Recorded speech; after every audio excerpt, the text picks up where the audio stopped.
அப்போஸ்தலனாகிய பவுல் பிலிப்பியருக்கு எழுதின நிருபம் 3ஆம் அதிகாரம் 20-21 இந்த இரண்டு வசனங்களையும் நான் வாசிக்கிறேன். Shall we turn our scriptures and read Philippians chapter 3 verses 20 and 21. అపోస్తలుడైన పౌలు ఫిలిప్పీలకు రాసిన పత్రిక 3వ అధ్యాయము 20-21 వాక్యములను మనం చదివేదము. நம்முடைய குடியிருப்போ பரலோகத்தில் இருக்கிறது, அங்கே இருந்து கர்த்தராயிருக்கிற இயேசு கிறிஸ்து என்னும் இரட்சகர் வர எதிர்பார்த்து கொண்டிருக்கிறோம்.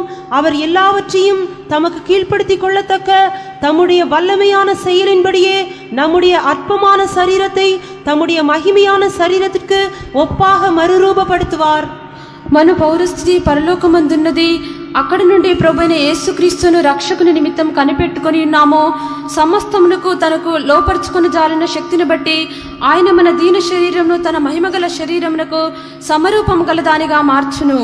For our conversation is in heaven, from whence also we look for the Savior, the Lord Jesus Christ, who shall change our vile body, that it may be fashioned like unto his glorious body, according to the working whereby he is able even to subdue all things unto himself.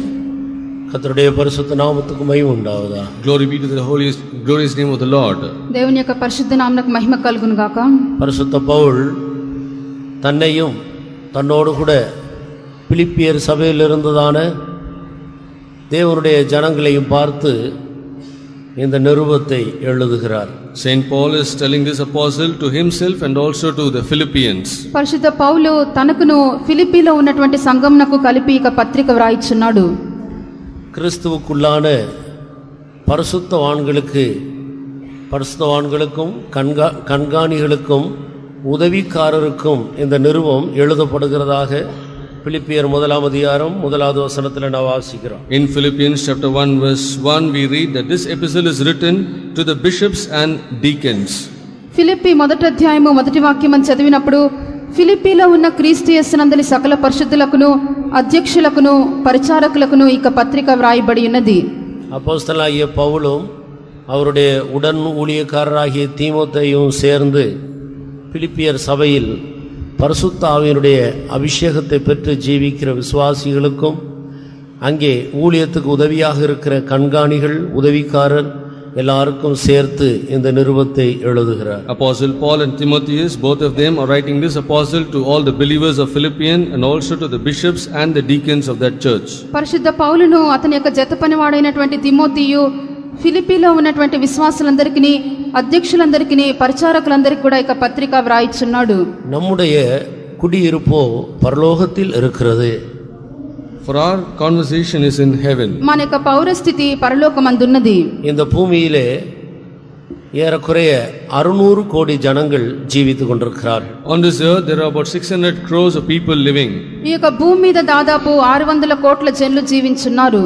இந்த ஜனங்களின் மத்தியில் ஒவ்வொரு நாட்டை சேர்ந்தவர்களுடைய பெயர்கள் அந்தந்த நாட்டிலே அந்த குடிமதிப்பில் எழுதப்பட்டிருக்கிறது. In the midst of all this group of people, the citizenship of each group is written in their own country. ఈ యొక్క జీవించినటువంటి జనులు పౌరులుగా కనబడుచున్న వారి యొక్క జనసంఖ్య అంతా కూడా ఆయా స్థలములందు వారికి వ్రాయబడుచు ఉన్నది. எந்த நாட்டிலே அவர்களுடைய பெயர் எழுதப்பட்டிருக்கிறதோ அவர்கள் அந்த நாட்டின் உரிமை பிரஜையாக காணப்படுகிறார்கள். In which country their name is written, in that country they are the citizen of that country. ఏ దేశమందు వారి యొక్క పేరు వ్రాయబడుచున్నదో ఆ దేశం యొక్క పౌరులైనటువంటి ప్రజలై ఉన్నారు. இன்றைக்கு சிலர் அமெரிக்காவில் போய் குடியேறி சில வருடங்கள் அங்கே இருந்து அந்த நாட்டினுடைய எல்லா சட்ட திட்டங்களுக்கும் கீழ்ப்படியும்படி தங்களை ஒப்பு கொடுத்து அமெரிக்க பிரஜையாக மாறிவிடுகிறார்கள். And even today there are many people going up to United States of America. They live there for some days and thereby abide to all rules and regulations of that country, and then they become a citizen in that country itself. నేడు కొందరు America దేశంనకు వెళ్ళి అక్కడున్నటువంటి విధులను అక్కడున్నటువంటి క్రమములను మేము అనుసరించి నడుతుమని చెప్పి దానికి అప్పగించుకున్న వారే అమెరికా దేశం యొక్క పౌరులుగా వారు మారుచున్నారు. அன்புள்ள தேவன் தம்முடைய சாயலின்படி சிருஷ்டிக்கப்பட்டதான மனிதனை தம்முடைய ராஜ்யத்திலே நித்திய பிரஜையாக வைத்துக் கொள்ள வேண்டும் என்ற நோக்கத்தோடு தான் ஆண்டவர் மனிதனை சிருஷ்டித்தார். God created man with a great plan in his mind that this man whom he has created in his own likeness should be a citizen in his own heavenly kingdom. అయితే ప్రేమగల దేవుడు తన యొక్క నిత్య ఉద్దేశమును బట్టి మనుషుడు తన యొక్క రాజ్యమందు ఒక ప్రజగా మారవలని చెప్పి ముందుగా నిర్ణయించి ఉన్నాడు. ஆனால் மனிதன் பாவம் செய்தது நிமித்தம் தேவனுடைய ராஜ்யத்தில் இருக்க முடியாமல் அவன் தள்ளப்பட்டு போனான். But because of the sin that man committed, he was pushed away from the kingdom of God and he could not dwell in the kingdom of God. అయితే మనుషుడు పాపం చేయటను బట్టి అతడు దేవుని యొక్క రాజ్యంలో ఉండకుండా ఆ యొక్క రాజ్యం నుండి బయటకు త్రోసివేయబడి ఉన్నాడు. ஆனால் பரலோகத்திலே மனிதனுக்காக தேவன் வைத்திருக்கிற இடம் இன்றும் காலியாகவே இருக்கிறது. But even today God has kept a place in heaven for man, but that is empty. ఇంకనూ కూడా పరలోకమందు దేవుడు మనుషుని కొరకు ఉంచినటువంటి ఆ యొక్క స్థలము ఖాళీగానే కనబడుచున్నది. அதை கண்டுதான் பிசாசு இச்சித்து விழுந்து போனான். And seeing that place, the devil, he was lusting after it and he fell down. దానిని చూచినప్పుడే సాతాను దానిని ఆశించి క్రింద పడిపోయినాడు. தேவன் மனிதனுக்காக அவ்வளவு மகிமை நிறைந்த ஒரு விசேஷித்த இடத்தை ஆயத்தம் பண்ணி வைத்திருக்கிறார். God has prepared a place, a glorious place for man in heaven. దేవుడు ఇలాగున మనుషుని కొరకు మహిమతో నిండినటువంటి ఒక విశేషమైన స్థలమును ఉంచి ఉన్నాడు. தேவன் எங்க இருக்கிறாரோ அங்கே அவரால் சிருஷ்டிக்கப்பட்ட மனிதனும் அவரோடு கூட இருக்க வேண்டும் என்பதுதான் ஆண்டவருடைய வாஞ்சை. God's desire is that where God is dwelling, there the man whom he had created, that man should also dwell with him. దేవుడు ఎక్కడ నివాసం చేయుచున్నాడో దేవుని వల్ల సృష్టించబడినటువంటి మనుషుడు కూడా అక్కడే నివసింపవాలని చెప్పి దేవుని యొక్క ఉద్దేశమై ఉన్నది. மனிதனோ அதற்கு அபாத்திரனாக போய்விட்டார். But man became an unworthy vessel for that. అయితే మనుషుడు ఈ స్థితికి అయోగ్యునిగా మారి ఉన్నాడు. ஆனாலும் அன்புள்ள ஆண்டவர் அந்த மனிதனை பின்தொடர்ந்து வந்து மறுபடியுமாக அந்த மனிதனை தூக்கி எடுத்து இயேசு கிறிஸ்துவின் மூலமாக அந்த இடத்துக்கு மறுபடியும் கொண்டு போகிறார். But our loving God, he followed man and then he lifted him up from all the sins, and then through Jesus Christ he once again wanted that man to be placed in that same place whom he had desired. అయితే ప్రేమగల దేవుడు ఇక పడిపోయినటువంటి మనిషిని వెంటాడుచూ వచ్చి పడిపోయిన స్థితి నుండి మరలా కూడా పైకి లేవనెత్తి ఆ యొక్క స్థలమునకు తీసుకొని వెళ్ళాలని చెప్పి మనిషిని సిద్ధపరుచున్నాడు. கர்த்தராகிய இயேசுவை ஏற்றுக்கொண்டு அவர் நமக்கு தருகிற சத்தியத்துக்கு கீழ்ப்படுகிறதன் மூலமாக மறுபடியுமாக மனிதன் பரலோகத்தில் தன்னுடைய குடிமதிப்பை பெற்றுக்கொள்ளுகிறார். Accepting Jesus Christ as his personal savior and also abiding to all the truth that Jesus spoke to him, man once again becomes a royal citizen in the God's kingdom. మనుషుడు యేసుక్రీస్తును తన యొక్క సొంత రక్షకునిగా స్వీకరించి సత్యముల ప్రకారముగా జీవించునని చెప్పి తను అప్పగించుకున్నటను బట్టి మరలా కూడా ఇక పరలోక రాజ్యమునకు పౌరునిగా మారుచున్నాడు. பரலோகம் என்று சொல்லுகிறது இன்றைக்கு இந்த பூமியில் இருக்கிறதான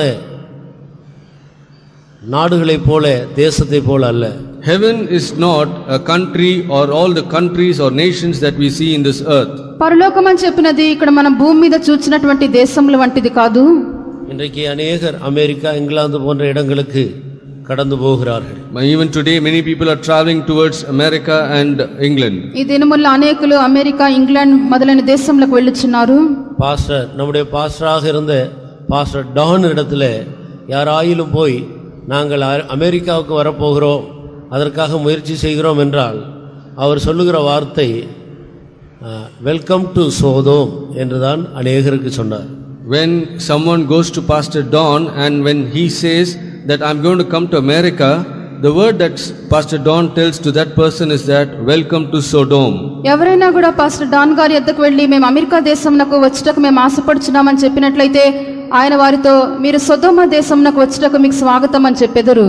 சோதோம் குமராவை போல பாவம் நிறைந்த அந்த நகரத்துக்கு உங்களை வரவேற்கிறோம், வாருங்கள் என்று சொல்லுகிறார். He says welcome to that city like Sodom and Gomorrah where it was all filled with abomination and sin. సొదొమ గుమొర్ర పట్టణముల వలె పాపం నిండినటువంటి ఆ దేశమునకు మీకు స్వాగతము రమ్మని చెప్పి పిలుచున్నారు. அதனுடைய அர்த்தம் என்னவென்றால் இந்தியாவை விட அமெரிக்கா பாவத்தில் நிறைந்து காணப்படுகிறது, அங்கே வராதீர்கள் என்பதற்கு பதிலாக அவர் அப்படி சொல்லுவார். The meaning is that instead of telling not to come to America, he says because the sin, the ratio of sin in America is more compared to India. దీని అర్థమేదనగా ఇండియా దేశం కంటే కూడా అమెరికా దేశంలో పాపం అధికంగా ఉన్నది గనుక ఆ స్థలమునకు మీరు రావద్దని చెప్పి చెప్పుచున్నారు. ஆனால் இன்றைக்கு எத்தனையோ பேர் இப்படிப்பட்ட நாடுகளுக்கு கடந்து சென்று தங்களுடைய குடி உரிமையை அங்கே பெற்றுக்கொள்கிறார்கள். But today many people are traveling to these countries and becoming a citizen in that country itself. అయితే దినములు అనేక మంది పలు దేశములకు వెళ్లి ఆ దేశం యొక్క పౌరులుగా మారుచున్నారు. ஆந்திராவிலிருந்து மாத்திரம் அமெரிக்காவில் இருக்கிற இப்பொழுது இருக்கிறதான கம்ப்யூட்டர் என்ஜினியர்ஸ் ஏறக்குறைய 5 லட்சம் பேருக்கு அதிகமாக என்று சொல்லுகிறார். Now when the thing says that from Andhra there are people about 5 lakh computer engineers working in America. Andhra దేశం నుండి అమెరికా దేశంకు వెళ్లి అక్కడ కంప్యూటర్ ఇంజనీర్లుగా ఉన్నటువంటి వారి సంఖ్య 5 లక్షల కంటే అధికమని చెప్పుచున్నారు. இன்னும் தமிழ்நாடு, கேரளா, இன்னும் மற்ற ஸ்டேட்ஸ்ல இருந்து மொத்தம் எத்தனை லட்சம் பேர் இருக்கிறார்கள் என்று தெரியவில்லை. We do not know how many lakhs of people are there from all these other states like Tamil Nadu, Karnataka and Kerala. Tamil Nadu, Karnataka, Kerala మొదలైన దేశం నుండి ఇంకెంతమంది అక్కడికి వెళ్ళి ఉన్నారో మనకు సంఖ్య తెలియదు. இந்தியாவில் இருக்கிறவர்களுக்கு அமெரிக்கா ஒரு பரலோகம் போல காணப்படுகிறது. For the Indians, America is a great heaven for them. India దేశంలో ఉన్నటువంటి ఇక భారతీయులకు అమెరికా దేశం ఒక పరలోకం వలె కనబడుచున్నది. அமெரிக்கா போகிறது தவறு அல்ல. It's not wrong to go to America. America దేశంకు వెళ్ళుట తప్పు కాదు.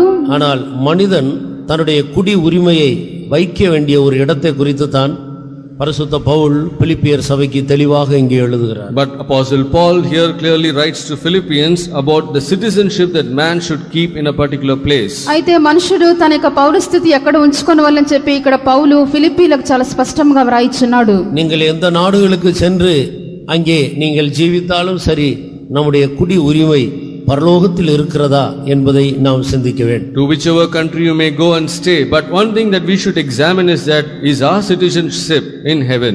మనం ఏ దేశంలకు వెళ్ళి ఎక్కడ నివాసం చేసినను పరలోకమందు మన యొక్క పౌరస్థితి ఉన్నదా అని చెప్పి మనం పరిశీలించుకొనవలెను. இந்த வேத வசனத்தை நாம் நன்றாக கவனிக்கும்போது சில முக்கியமான சத்தியங்கள் இந்த வேத வசனத்துக்குள்ளே மறைந்திருக்கிறது. When you carefully examine this verse, there are very important truths hidden in these verses. ఇక వాక్యం మనం పరిశీలించినప్పుడు ఎన్నో ముఖ్యమైనటువంటి సత్యములు దీని యందు ఇమిడి ఉన్నవి. நம்முடைய குடியிருப்போ பரலோகத்தில் இருக்கிறது. For our conversation or dwelling is in heaven. మన యొక్క పౌరస్థితి పరలోకమునందున్నది. யாருடைய குடியிருப்பு பரலோகத்தில் இருக்கிறதோ அவர்கள்தான் கர்த்தராகிய இயேசு கிறிஸ்துவினுடைய வருகையை ஆவலோடு எதிர்பார்த்து கொண்டிருக்கிறார்கள். அவர்களை சேர்க்கத்தான் ஆண்டவர் மீண்டும் வரப்போகிறார். Whose dwelling is there in heaven and whom desire for that, they only eagerly wait for the coming of the Lord, and also the Lord comes to take only that group of people. ఎవరి యొక్క పౌరస్థితి పరలోకమందున్నదో వారు మాత్రమే మన ప్రభువైన యేసుక్రీస్తు యొక్క రక్షకుని యొక్క రాకడ కొరకు ఆకాంక్షిత వారు కనిపెట్టుదురు. అట్టివాని చేకూర్చుకొని నిమిత్తమే యేసు కూడా త్వరగా రానయ్యున్నాడు. அடுத்த வசனத்தை நாம் கவனிக்கும்போது கர்த்தராகிய இயேசு வருகிற வேளையில் அவரோடு சேர்க்கப்பட்டு பரலோகத்திலே நித்தியமான தங்களுடைய குடியிருப்பை வைத்துக் கொள்ள விரும்புகிறவர்கள் இந்த பூமியில் இருக்கும்போது என்ன செய்ய வேண்டும் என்பதை பற்றி 2வது வசனத்திலே தெளிவாக நாம் படிக்கிறோம். In the next verse we carefully read, when you examine that verse, it clearly says as to what this group of people who are eagerly waiting to become a citizenship in heaven should do. 21వ వాక్యం మనం చదివినప్పుడు ప్రభువైన యేసుక్రీస్తు ప్రత్యక్షమవునప్పుడు ఎవరైతే ఆయన యొద్దకు చేర్చబడి పరలోకమందు నివాసం చేయుచున్నారో వారు జీవింపవలసినటువంటి ఆ యొక్క రీతిని గురించి క్రింద వ్రాయబడి ఉన్నది. இன்றைக்கு மனிதர்களாகிய நமக்கு இருக்கிறது ஒரு அற்பமான சரீரம். And today all human beings have got a very unworthy body.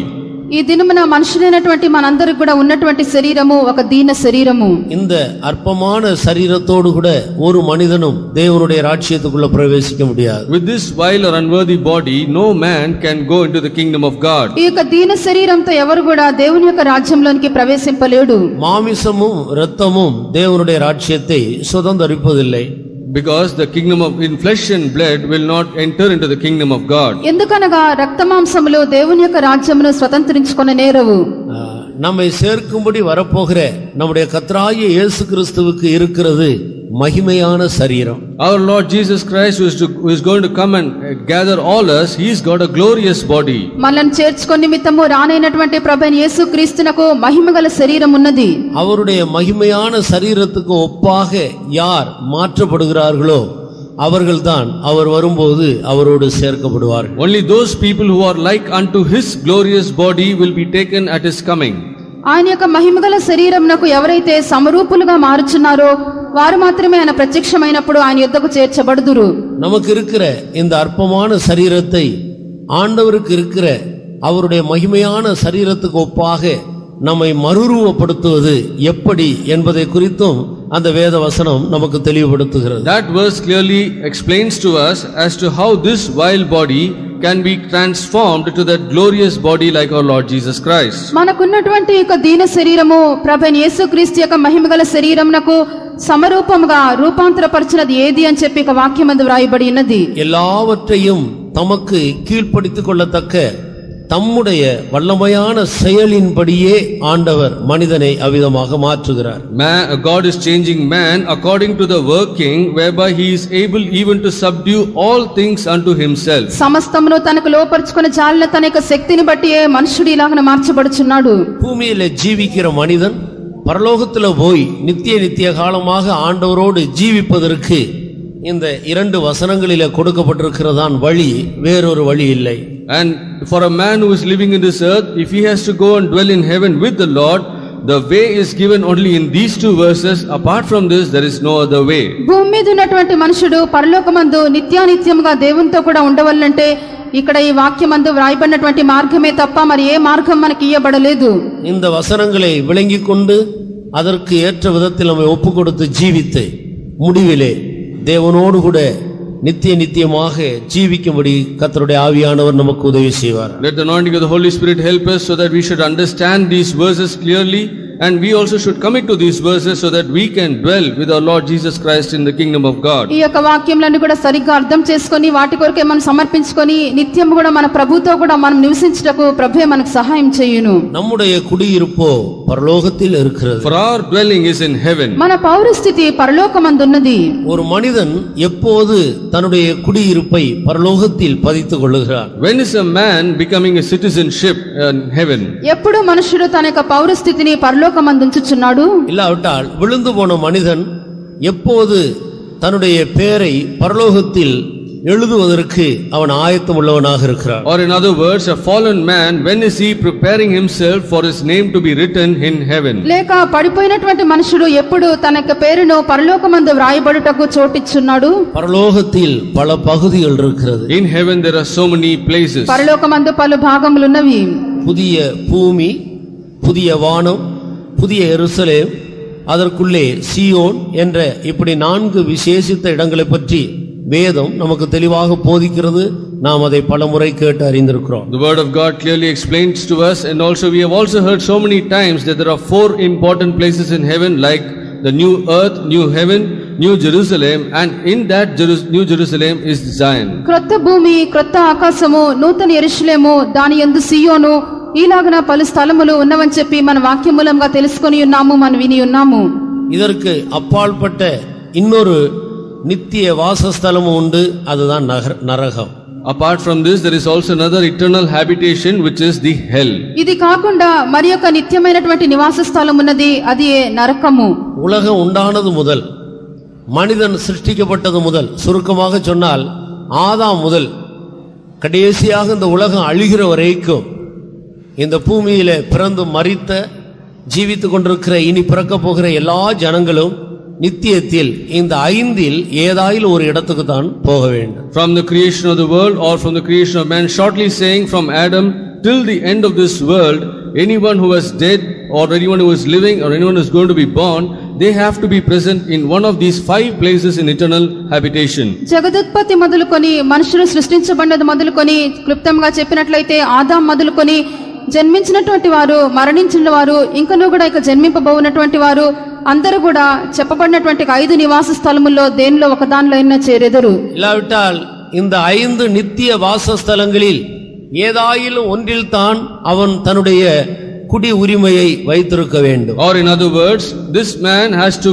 become a citizenship in one of these 5 eternal habitations. లేక మనుషుడు ఈ యొక్క 5 నివాస స్థలముల్లో దేనియందైనా ఒకటి యందు తన యొక్క పౌరస్థితిని ఉంచుకొనవలెను. அருமையான தேவனுடைய ஜனமே, நம்முடைய குடி உரிமை நித்தியத்தில் உள்ள இந்த வாசஸ்தலங்களில் எங்கே காணப்படுகிறது என்பதை இந்த காலை வேளையிலே நாம் அறிந்து கொள்ள வேண்டும். Beloved children of God, this morning we'll have to examine ourselves as to where is our citizenship in one of these 5 eternal habitations. ప్రియులారా, ఇక ఉదయ కాలమున పరలోకమందున్నటువంటి నిత్య నివాస స్థలములో దేనియందు మన యొక్క పౌరస్థితి కనబడుచున్నదని మనం సరిగ్గా పరిశీలింపవలెను. உன்னுடைய குடி உரிமை சியோனில் இருக்கிறதா, புதிய எருசலேமில் இருக்கிறதா, புதிய வானத்தில் இருக்கிறதா, புதிய பூமியில் இருக்கிறதா, இல்லாவிட்டால் நித்திய நரகத்தில் இருக்கிறதா என்பதை இந்த காலை வேளையில நிர்ணயித்துக் கொள்வோமா? This morning let us all establish ourselves as to the citizenship. Our citizenship, is it in Zion or in New Jerusalem or in new heaven or in new earth or the eternal habitation called the hell. మన యొక్క పౌరస్థితి సియోన్లోనా లేక నూతన యెరూషలేమా లేక క్రొత్త ఆకాశమా లేక క్రొత్త భూమియా ఇవన్నీ కాకుండా నిత్యమైనటువంటి నరకమా దేని యందున్నవని ఇక ఉదయ కాలమందు నిర్ణయించుకొనవలెను. நம்முடைய குடியிருப்பு பரலோகத்தில் இருக்கிறது என்று சொல்லி பரிசுத்த பவுல் தன்னையும் தன்னுடைய உடன் ஊழியக்காரனாகிய தீமோத்தேயுவையும் பிலிப்பியர் சபையில் பரிசுத்த ஆவி பெற்று ஜீவிக்கிற பரிசுத்தவான்களாகிய விசுவாசிகளையும் கண்காணிகளையும் உதவிக்காரரையும் பார்த்து இந்த நிருபத்தை எழுதுகிறார். Saint Paul writes this epistle to Timotheus, and Saint Paul and Timotheus writes this epistle to the saints in Christ Jesus which are at Philippi with the bishops and deacons, and also they confirm that their dwelling place is in heaven. పరిశుద్ధ పౌలు యొక్క పత్రిక రాసినప్పుడు వారి యొక్క పౌరస్థితి అనగా పరిశుద్ధ పౌలు యొక్కయు అతని యొక్క జతపని వాడైనటువంటి తిమోతి యొక్కయు ఫిలిప్పీ సంఘంలో ఉన్నటువంటి సంఘస్థులందరూ పరిశుద్ధాత్మ వల్ల పరిశుద్ధపరచబడినటువంటి పరిశుద్ధులు అధ్యక్షులు పరిచారకులందరూ కూడా వారి యొక్క పౌరస్థితి పరలోకమందున్నదని చెప్పుచున్నాడు. இந்த நிருபம் ஒரு பாவிக்கோ இல்லாவிட்டால் ஒரு பின்மாற்றக்காரனுக்கோ இல்லாவிட்டால் இந்த பூமியில் ஜீவிக்கிற ஒரு சாதாரண மனிதனுக்காக எழுதப்பட்டதல்ல, இது பரிசுத்தவான்களுக்கு எழுதப்பட்டதாக இருக்கிறது. This epistle is not written to sinners or to a backslider or to an ordinary man in this earth, but this epistle is written to the saints.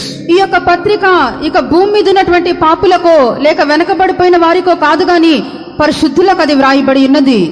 தன்னையும் சேர்த்து நம்முடைய குடியிருப்பு பரலோகத்தில் இருக்கிறது என்று சொல்லுகிறார். Including themselves, they are saying our conversation is in heaven. తనను కూడా చేర్చుకొని మన యొక్క పౌరస్థితి పరలోకమందున్నదని చెప్పుచున్నాడు. இவர் சொல்லுகிற பரலோகம் என்று குறிப்பிடுகிற இந்த பகுதி ஒரு விசேஷமான ஒரு இடமாக இருக்கிறது. Now this heaven that he mentions here is a very special and important place. ఇక్కడ పౌలు చెప్పినటువంటి పరలోకం అన్నది విశేషమైన స్థలమై ఉన్నది. நாம் அறிந்திருக்கிறது போல பரலோகத்தில் 5 புஸ்தகங்கள் வைக்கப்பட்டிருக்கிறது. As we all know, in heaven there are about 5 books kept. మనం ఎరిగినట్లుగా పరలోకమందు 5 పుస్తకములు ఉంచబడి ఉన్నవి. ஒன்று பொதுவான புஸ்தகம். One is a common book. ఒకటి సామాన్యమైన గ్రంథము. அது अनेक புஸ்தகங்களை காட்டுகிறது. That shows many books. అది అనేక గ్రంథములను సూచించున్నది. இந்த பூமியிலே ஒரு மனிதன் பிறந்த உடனே அவனுடைய பெயர் இந்த புஸ்தகத்தில் எழுதப்படுகிறது. As soon as a man is born on this earth, that name is written in this book. ఒకడు ఇక భూమి మీద జన్మించినప్పుడు అతని యొక్క పేరు ఇక గ్రంథమందు వ్రాయబడుచున్నది. எந்த மதத்தில் பிறந்திருந்தாலும் சரி, எந்த ஜாதியில பிறந்திருந்தாலும் சரி, ஆண்டவருடைய பார்வையில வித்தியாசம் இல்லை. மனிதன் என்று பிறந்த உடனே அவனுடைய பெயர் பரலோகத்திலே எழுதப்படுகிறது. Whatever caste or whatever religion he belongs to, but in the sight of God all are equal. And so as soon as a man is born in this earth, his name is written in this book. ఏ జాతిలో ఏ మతంలో జన్మించినప్పటికీ దేవునికి ఏ భేదం కూడా లేదు. జన్మించినటువంటి ప్రతి ఒక్కరి యొక్క పేరు ఇక గ్రంథమందు వ్రాయబడుచున్నది. வெளிப்படுத்தின விசேஷம் 20ஆம் அதிகாரம் 12வது வசனம் 11-12வது வசனத்தை நாம் படிக்கும்போது அதை விளங்கிக் கொள்கிறோம். When you read Revelation chapter 20 verses 11 and 12, we can understand this. ప్రకటన గ్రంథము 20వ అధ్యాయము 11-12 వాక్యములను చదివినప్పుడు దీన్ని మనం గ్రహింపగలము. புஸ்தகங்கள் என்ற अनेक புஸ்தகங்கள் அங்கே திறக்கப்படுகிறது. There are many books mentioned as books were opened. గ్రంథములని అనేక గ్రంథములు ఇక్కడ తెరవబడి ఉన్నవి. அதிலே ஒவ்வொரு மனிதனுடைய பெயரையும் அவருடைய கிரியைகளையும் ஆண்டவர் எழுதி வைத்திருக்கிறார். And in that book is a man, the name of the man and the work deeds of the man are written. ఈ యొక్క గ్రంథమందు ప్రతి మనిషిని యొక్క పేరును వాని యొక్క క్రియలు వ్రాయబడి ఉన్నవి. பின்பு நான் வெள்ளை சிங்காசனத்தை கண்டேன், மரித்தோராகிய சிறியோரையும் பெரியோரையும் தேவனுக்கு முன்பாக நிற்க கண்டேன். புஸ்தகங்கள் திறக்கப்பட்டன. அந்த புஸ்தகங்களில் எழுதப்பட்டதன்படியே அவர்கள் நியாயந்தீர்க்கப்பட்டார்கள். And I saw the dead, great, small and great, stand before God, and I saw a great white throne, and another book was opened, and the dead were judged out of those things which are written in the books according to their works. ధవళమైన మహా సింహాసనమును నేను చూచితిని. గొప్పవారేమి కొద్దివారేమి మృతులైన వారందరూ సింహాసనం ఎదుట నిలవబడి ఉంట చూచితిని. గ్రంథమందు వ్రాయబడిన వాటిని బట్టి తమ క్రియల చొప్పున వారందరూ కూడా తీర్పు పొందిరి. அந்த புஸ்தகத்திலே ஒவ்வொரு மனிதனுடைய பெயரையும் எழுதி அவன் செய்த நன்மையானாலும் தீமையானாலும் அது மறைவானதானாலும் வெளியரங்கமானாலும் எல்லா கிரியைகளையும் ஆண்டவர் அதிலே எழுதி வைத்திருக்கிறார். And in that book a man's deeds, whether it is good or bad, or whether it is secret or open, all these works that the man does are written in that book. ఈ యొక్క గ్రంథమందు మనుషుడు చేసినటువంటి క్రియలన్నీ మంచివే గాని చెడ్డవే గాని రహస్యమైనవే గాని బహిరంగమైనవే గాని ప్రతిక్రియ కూడా దాని యందు వ్రాయబడుచున్నవి. அதை நாம் எப்படி விளங்கிக் கொள்கிறோம்? How can we understand this? దీన్ని మనం ఎలాగన గ్రహించుచున్నాము? பிரசங்கியின் புஸ்தகம் 12ஆம் அதிகாரம் கடைசி 2 வசனத்திலே அதை குறித்து எழுதி இருக்கிறது. And when you read Ecclesiastes chapter 12 last 2 verses, we can read that. ప్రసంగి 12వ అధ్యాయము చివరి 2 వాక్యములందు ఇది వ్రాయబడి ఉన్నది. ஒவ்வொரு கிரியையையும் அந்த அந்தரங்கமான ஒவ்வொரு காரியத்தையும் நன்மையானாலும் தீமையானாலும் தேவன் நியாயத்தில் கொண்டு வருவார். ஒவ்வொரு கிரியையையும் ஒவ்வொரு நன்மையானாலும் தீமையானாலும் ஒவ்வொரு காரியத்தையும் ஆண்டவர் நியாயத்திலே கொண்டு வருகிறார். For God shall bring every work into judgment with every secret thing, whether it be good or whether it be evil. దేవుడు ప్రతి క్రియను అది మంచిదే గాని చెడ్డదే గాని తీర్పులోనికి తెచ్చును. ஒரு மனிதனுடைய பெயரை எழுதி அவன் பூமியில பிறந்ததிலிருந்து மரிக்கிற வரைக்கும் அவன் செய்தான நன்மை தீமையான சகல காரியங்களையும் மற்றவர்களுக்கு தெரியக்கூடிய விதத்தில் செய்த நன்மையானாலும் தீமையானாலும் ஒருவருக்கும் தெரியாமல் மறைவாக செய்த நன்மையானாலும் தீமையானாலும் எல்லாம் அந்த புஸ்தகத்தில் எழுதப்பட்டிருக்கிறது. கடைசி நியாயத்தீர்ப்புல ஒவ்வொருவருக்கு முன்பாக அவர்களுடைய புஸ்தகங்கள் திறக்கப்படுகிறது. அதில் எழுதப்பட்டதின்படியே நியாயம் தீர்க்கப்படுகிறார். And the name of the man is written, and all his works, whether it is good or bad, is written, whether all the good things or the bad things that he has done openly, or whether the good or bad things that he has done secretly, all these things are written right from his birth till his death, and on the last day of judgment all these books are opened and they are judged. ఈ యొక్క గ్రంథమందు మనుషుని యొక్క పేరు వ్రాయబడుచున్నది, వారి యొక్క మంచి క్రియలు చెడ్డ క్రియలు వ్రాయబడుచున్నవి. వారు రహస్యంగా చేసిన మంచివే గాని చెడ్డవే గాని బహిరంగంగా చేసినటువంటి మంచివే గాని చెడ్డవే గాని అన్ని కూడా వ్రాయబడుచున్నవి. ఒక దినం వచ్చును, అప్పుడు ఇక గ్రంథం విప్పబడును. గ్రంథమందు వ్రాయబడిన దాన్ని బట్టే ప్రతి మనుషుడు కూడా తీర్పు పొందును. అదే வெளிப்படுத்தின விசேஷம் 20ஆம் அதிகாரம் 12வது வசனத்துல ஜீவ புஸ்தகம் என்னும் வேறு ஒரு புஸ்தகம் திறக்கப்பட்டது என்று எழுதியிருக்கிறது. And in the same verse, when you can read in Revelation chapter 20 verse 12, and another book was opened, which is the book of life. ప్రకటన 20వ అధ్యాయము 12వ వాక్యమందు మరియు జీవ గ్రంథమను వేరొక గ్రంథం కూడా విప్పబడెను. இது अनेक புத்தகங்கள் கிடையாது, ஒரே ஒரு புத்தகம். These are not many books, this is only one book. ఇది అనేక గ్రంథములు కాదు, ఒకే గ్రంథము. இந்த புத்தகத்தில் ரட்சிக்கப்பட்டவர்களுடைய பெயர் எழுதப்பட்டிருக்கிறது. And in this book the names of the saved are written. ఈ యొక్క జీవ గ్రంథమందు రక్షణ పొందిన వారి యొక్క పేర్లు వ్రాయబడును. அதே அதிகாரத்தில் கடைசி வசனத்தில் நீங்கள் வாசித்தால், when you read the last verse of the same chapter, ఈ అధ్యాయమే చివరి వాక్యం మనం చదివినప్పుడు, జీవ పుస్తகத்தில் எழுதப்பட்டவனாக காணப்படாதவன் எவனோ அவன் அக்கினி கடலிலே தள்ளப்பட்டான். And whosoever was not found written in the book of life was cast into the lake of fire. ఎవని పేరైనను జీవ గ్రంథమందు వ్రాయబడినట్టు కనబడని యెడల వాడు అగ్నిగుండంలో పడవేయబడును. அப்படியானால் ஜீவ புஸ்தகத்தில் யாருடைய பெயர் எழுதப்பட்டிருக்கிறதோ அவர்கள் அக்கினி கடலாகிய நரகத்துக்கு தப்புவிக்கப்பட்டவர்கள் என்பதை நாம் தெளிவாக விளங்கிக் கொள்கிறோம். From this we can clearly understand that those names which are written in the book of life, they are escaped by being cast into the lake of fire. దీనిని బట్టి జీవ గ్రంథమందు ఎవరి పేరు వ్రాయబడుచున్నదో వారు అగ్నిగుండమైనటువంటి నరకమును తప్పించుకొనుచున్నారు. ஆண்டவர் மோசேயை கொண்டு இஸ்ரவேல் ஜனங்களை நடத்தி சென்றார். Lord was leading Israelites through Moses. దేవుడు మోషే ద్వారా ఇశ్రాయేలు ప్రజలను నడిపించున్నాడు. கர்த்தருடைய நாமத்துக்கு மகிமை உண்டாகட்டும். Glory be to the name of the Lord. దేవుని యొక్క నామమునకు మహిమ కలుగును గాక. அந்த இஸ்ரவேல் ஜனங்கள் அவர்கள் ஆண்டவருக்கு பிரியமில்லாமல் பல பாவங்களை செய்து தேவனுக்கு கோபம் மூட்டினார். The Israelites were doing so many other sins and wicked things which are displeasing God and made God wrath. ఇశ్రాయేలు ప్రజలు దేవునికి ఇష్టం లేనటువంటి అనేక పాపములు చేసి ప్రభువునకు వారు కోపం పుట్టించి ఉన్నారు.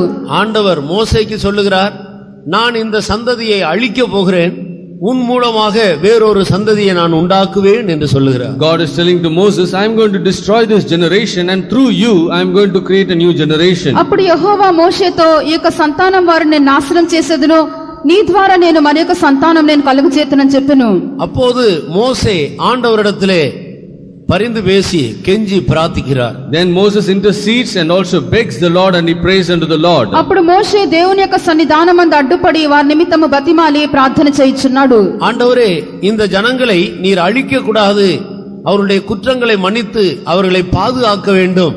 அப்படி இல்லாவிட்டால் என்னுடைய பெயரை ஜீவ புஸ்தகத்திலிருந்து கிறுக்கி போடும் என்று சொல்லுகிறார். He prays unto the Lord, saying, Lord, you'll have to forgive these people the sins that they have done, and you should not destroy them, otherwise you'll have to strike out my name from the book of life. అప్పుడు మోషే యెహోవాతో, ప్రభువా, ఇక జనులను నాశనం చేయకూడదు, వారు చేసినటువంటి పాపమును పరిహరింపవలెను, లేని ఎడల నీవు యొక్క జీవ గ్రంథమందు నా యొక్క పేరును తుడిచివేయమని చెప్పి బతిమాలు కొనుచున్నాడు. அப்பொழுது ஆண்டவர் சொல்லுகிறார், நான் உன்னுடைய பெயரை கிறுக்க மாட்டேன், எனக்கு விரோதமாக பாவம் செய்தவர்கள் எவர்களோ அவர்களுடைய பெயரை நான் கிறுக்கி போடுவேன். Then the Lord says unto Moses, I will not strike your name, but I will strike those names who are doing sins against me. అందుకు యెహోవా, నేను నీ యొక్క పేరును నేను తుడిచివేయను, ఎవడు నా ఎదుట పాపం చేసినో వాని యొక్క పేరే గ్రంథంలో నుండి తుడిచివేయుదునని చెప్పెను.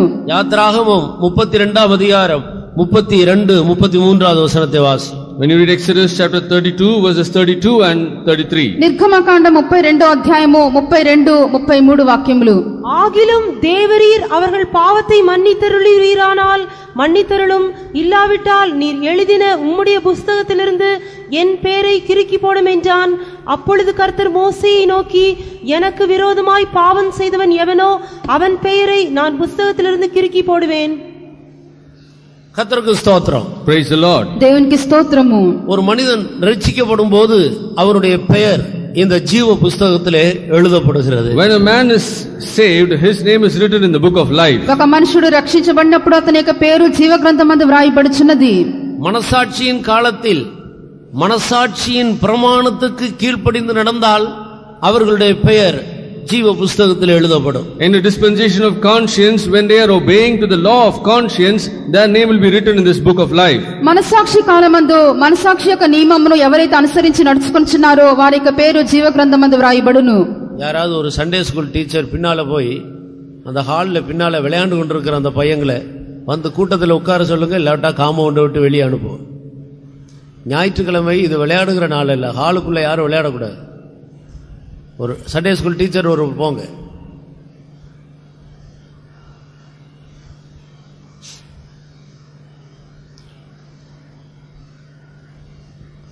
அவ்வளோ பெரிய பையங்க இங்கே ஆராதனையில் வந்து ஹாலில் விளையாண்டு கொண்டிருக்கு.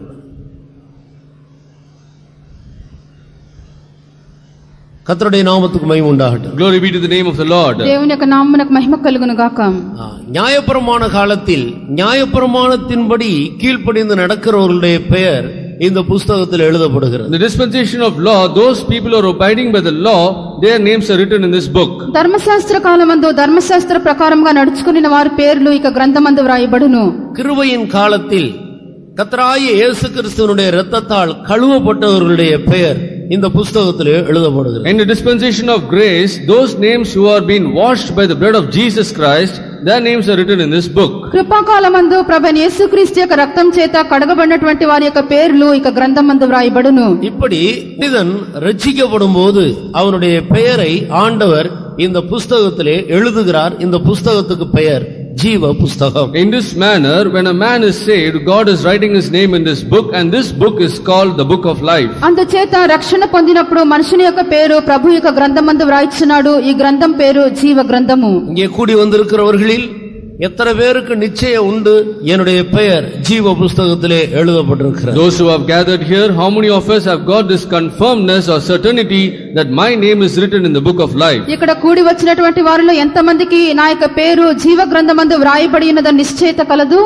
நீ ரட்சிக்கப்பட்ட பின்பு மறுபடியும் பாவம் செய்தால் உன்னுடைய பெயர் அந்த புஸ்தகத்திலே கிறுக்கப்படுகிறது என்பதையும் தேவனுடைய ஜனங்கள் விளங்கிக் கொள்ள வேண்டும். The people of God should also understand that after being saved, when you sin, your name is striked out from that book of life. రక్షణ పొందిన పిమ్మట మరలా కూడా పాపం చేసినట్లయితే మీ యొక్క పేరు జీవ గ్రంథం నుండి తుడిచివేయబడునని తెలుసుకొనుడి. ஏனென்றால் அவர்கள் பின்மாற்றக்காரராக போய்விடுகிறார்கள். Because they are all gone as backsliders. ఎందుకనగా వారు వెనకబడిపోయిన వారుగా మారి ఉన్నారు. தன்னை பரிசுத்தம் பண்ணின இயேசு கிறிஸ்துவினுடைய இரத்தத்தை காலின் கீழ் மிதித்து விடுகிறார்கள். They are stamping that blood of Jesus Christ which made them holy. వారిని పరిశుద్ధపరిచినటువంటి యేసుక్రీస్తు యొక్క రక్తమును తమ యొక్క కాళ్ళ కింద వారు త్రొక్కుచున్నారు. ஜீவ புஸ்தகத்தில் நம்முடைய பெயரை நாம் பாதுகாத்துக் கொள்ள வேண்டும். We will have to protect our name in the book of life. జీవ గ్రంథమందు మన యొక్క పేరును మనం కాపాడుకొనవలెను.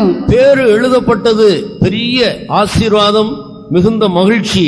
ஆனால் அதை காத்துக்கொள்வது நம்மேல் விழுந்த ஒரு பெரிய பொறுப்பாக இருக்கு. The name is written, it is a great rejoicing, it's a great blessing, but protecting that is our great duty. మన యొక్క పేరు జీవ గ్రంథంలో వ్రాయబడుట ఎంతో సంతోషము, ఎంతో ఆశీర్వాదము. అయినను ఆ యొక్క పేరును మనం కాపాడుకొనుట మన మీద పడినటువంటి బాధ్యత ఉన్నది. வெளிப்படுத்தின விசேஷம் 21ஆம் அதிகாரம் 27வது வசனத்துக்கு கவனத்தை திருப்புங்கள். Let us all turn our attention to Revelation chapter 21 verses 27. ప్రకటన గ్రంథము 21వ అధ్యాయము 27వ వాక్యమునకు మనకు శ్రద్ధ మనం త్రిపెదము. அங்கே பரலோகத்தில் இருக்கிற மூன்றாவது புஸ்தகத்தை குறித்து எழுதியிருக்கிறது. And it is written in the third book in heaven. అక్కడ పరలోకమందున్న మూడో గ్రంథమును గురించి వ్రాయబడి ఉన్నది. இந்த புஸ்தகத்துக்கு பெயர்தான் ஆட்டுக்குட்டியானவரின் ஜீவ புஸ்தகம். The name of this book is Lamb's Book of Life. ఈ గ్రంథం పేరే గొర్రెపిల్ల యొక్క జీవ గ్రంథము. இது கர்த்தராகிய இயேசு கிறிஸ்துவுடைய கையில் இருக்கிறது. And this is in the hand of our Lord Jesus Christ. ఇది మన ప్రభువైన యేసుక్రీస్తు యొక్క చేతిలో ఉన్నది. இந்த புஸ்தகத்தில் அவர் யாருடைய பெயரை எழுதுகிறார்? And in this book, whose name does he write? ఈ యొక్క గ్రంథమందు ప్రభు ఎవరి పేరు వ్రాయిచున్నాడు? என்றைக்கு ஒரு மனிதன் ரட்சிப்பின் அனுபவத்தை தாண்டி பரிசுத்த ஆவியினுடைய அபிஷேகம் பெற்றுக்கொள்ளுகிற ஒரு அனுபவத்துக்குள்ள வருகிறானோ, அபிஷேகம் பெற்ற உடனே அவருடைய பெயர் இந்த ஆட்டுக்குட்டியானவருடைய ஜீவ புஸ்தகத்துக்கு மாற்றப்படுகிறது. And this name of the man, when he is saved, and after being saved, when he gets anointing of the Holy Spirit, on that particular day, his name is transferred from the book of life to the Lamb's book of life. ఒక మనుషుడు రక్షణ పొందిన పిమ్మట ఎప్పుడైతే పరిశుద్ధాత్మక అభిషేకం అతను పొందుకొనుచున్నాడో, అప్పుడు అతని యొక్క పేరు ఈ యొక్క జీవ గ్రంథం నుండి గొర్రెపిల్ల యొక్క జీవ గ్రంథమునకు బదిలీ చేయబడుచున్నది. இந்த புஸ்தகத்தில் இந்த புஸ்தகமானது புதிய எருசலேமில் வைக்கப்பட்டிருக்கிறது. This book is kept in New Jerusalem. ఈ యొక్క గ్రంథము నూతన యెరూషలేమునందు ఉంచబడుచున్నది. இங்கே சியோன் என்ற ஒரு விசேஷமான வாசஸ்தலமும் காணப்படுகிறது. And here there is a very special dwelling place called Zion. ఇక్కడ సియోన్ అనేటువంటి విశేషమైన నివాస స్థలం ఉన్నది. அது தேவனுடைய ஊழியர்களுக்கென்று தேவன் வைத்திருக்கிற ஒரு இடம் என்பதை குறித்து வேதத்தில் பல இடங்களில் நாம் படிக்கிறோம். And in many places in the word of God we can read that this place is kept reserved for the saints of God or consecrated saints of the Lord. ఇది దేవుని యొక్క సేవకులకై ప్రభు ఉంచినటువంటి స్థలం అని చెప్పి మనం పలు వాక్యముల ద్వారా తెలుసుకొనుచున్నాము. எப்படியானாலும் பரிசுத்த ஆவியினுடைய அபிஷேகம் பெற்ற தேவ ஜனங்களுடைய பெயர் இந்த ஆட்டுக்குட்டியானவருடைய ஜீவ புஸ்தகத்தில் పేర్లు గొర్రెపిల్ల యొక్క జీవ గ్రంథమందు వ్రాయబడుచున్నవి. இப்பொழுது மறுபடியும் பிலிப்பியருக்கு எழுதின நிருபம் 3ஆம் அதிகாரம் 20-21வது வசனத்துக்கு கவனத்தை திருப்புங்கள். Now once again we let us turn our attention to Philippians chapter 3 verses 20 and 21. మరలా మనము ఫిలిప్పి 3వ అధ్యాయము 20-21 వాక్యంలోకి తిరిగి వచ్చేదము. நம்முடைய குடியிருப்பு பரலோகத்தில் இருக்கிறது என்று பரிசுத்த பவுல் பிலிப்பியர் சபையில் உள்ள பரிசுத்தவான்களுக்கு எழுதுகிறதான அந்த வார்த்தை இந்த ஆட்டுக்குட்டியானவருடைய ஜீவ புஸ்தகத்தில் எழுதப்பட்டு புதிய எருசலேமில் வைக்கப்பட்டிருக்கிறதை காட்டுகிறது. Now when you read our conversation or our dwelling places in heaven, this is told to the epistle or this epistle is told to the saints, and these saints' name are written in the Lamb's book of life. మన యొక్క పౌరస్థితి పరలోకమందు ఉన్నదని చెప్పి ఫిలిప్పీలో ఉన్నటువంటి దేవుని యొక్క పరిశుద్ధులకు వ్రాయబడి ఉన్నది. ఇది ఏమనగా గొర్రెపిల్ల యొక్క జీవ గ్రంథం అంత పేర్లు వ్రాయబడి ఆ యొక్క గ్రంథము నూతన యెరూషలేము నందు ఉంచబడుటను సూచించున్నది. இந்த இடத்திலே பரலோகம் என்று சொல்லுகிறது புதிய எருசலேமை குறிப்பிட்டு அவர் எழுதுகிறார். Now here this heaven is mentioned as New Jerusalem. ఇక్కడ పరలోకం అని చెప్పినప్పుడు నూతన యెరూషలేము అని చెప్పి గుర్తించి వ్రాయిచున్నాడు. பிலிப்பியர் சபையில் மாத்திரமல்ல, இந்த இருமுலியூர் சபையை சேர்ந்ததான தேவ ஜனங்களின் மத்தியிலே பரிசுத்த ஆவியினுடைய அபிஷேகம் பெற்ற தேவ ஜனங்களுடைய பெயர் இந்த ஆட்டுக்குட்டியானவருடைய ஜீவ புஸ்தகத்தில் எழுதப்பட்டிருக்கிறது என்பதை உறுதிப்படுத்திக் கொள்ளுங்கள். Not only the church of Philippians names are written in this Lamb's book of life, but also the church of the Irumliur, all these people's names, those who are anointed by the Holy Spirit, their names are written in the Lamb's book of life, and this has to be confirmed. ఫిలిప్పీలో ఉన్నటువంటి సంఘం యొక్క పరిశుద్ధులు మాత్రమే కాదు, ఇరుములియర్ సంఘం వారు కూడాను పరిశుద్ధాత్మక అభిషేకం ఎవరైతే పొంది ఉన్నారో వారందరి యొక్క పేర్లు గొర్రెపిల్ల యొక్క జీవ గ్రంథమందు వ్రాయబడినదని నిశ్చయం చేసుకొనుడి.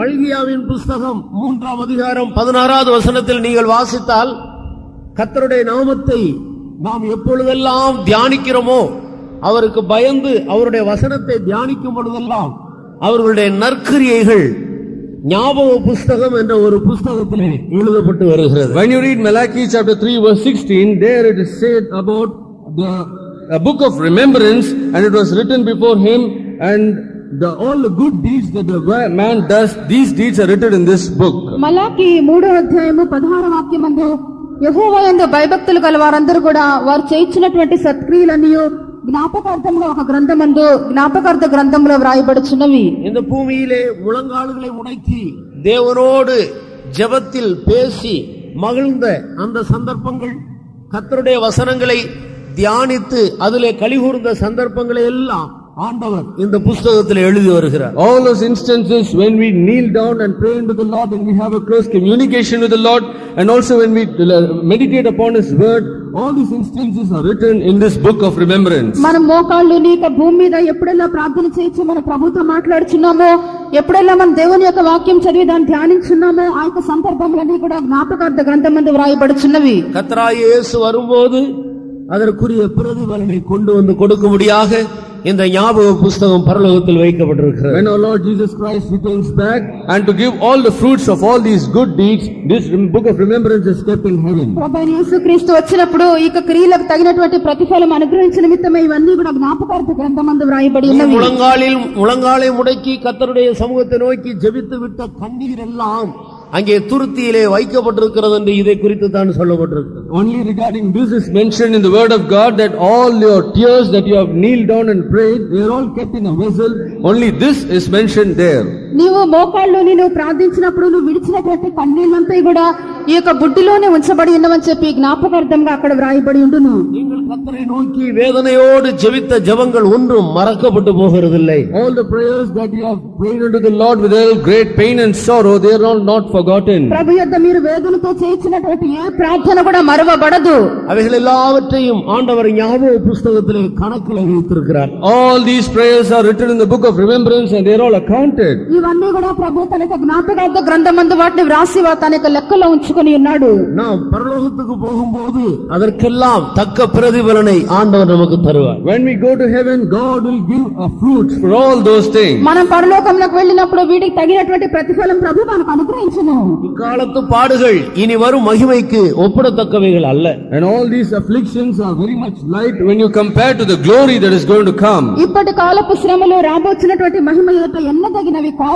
நாம் ஜெபித்தது குறைவு, அதற்கு கர்த்தர் நமக்கு தருகிறதான பதில் பிரதிபலன் ஏராளமாக இருக்கு. We have prayed very less, but the fruit or the reward that God is going to give is very great. మనమైతే ప్రార్థించినది చాలా కొద్దిగా ఉన్నది, అయితే ప్రభు మనకు అనుగ్రహించే ప్రతిఫలం ఎంతో గొప్పదిగా ఉన్నది.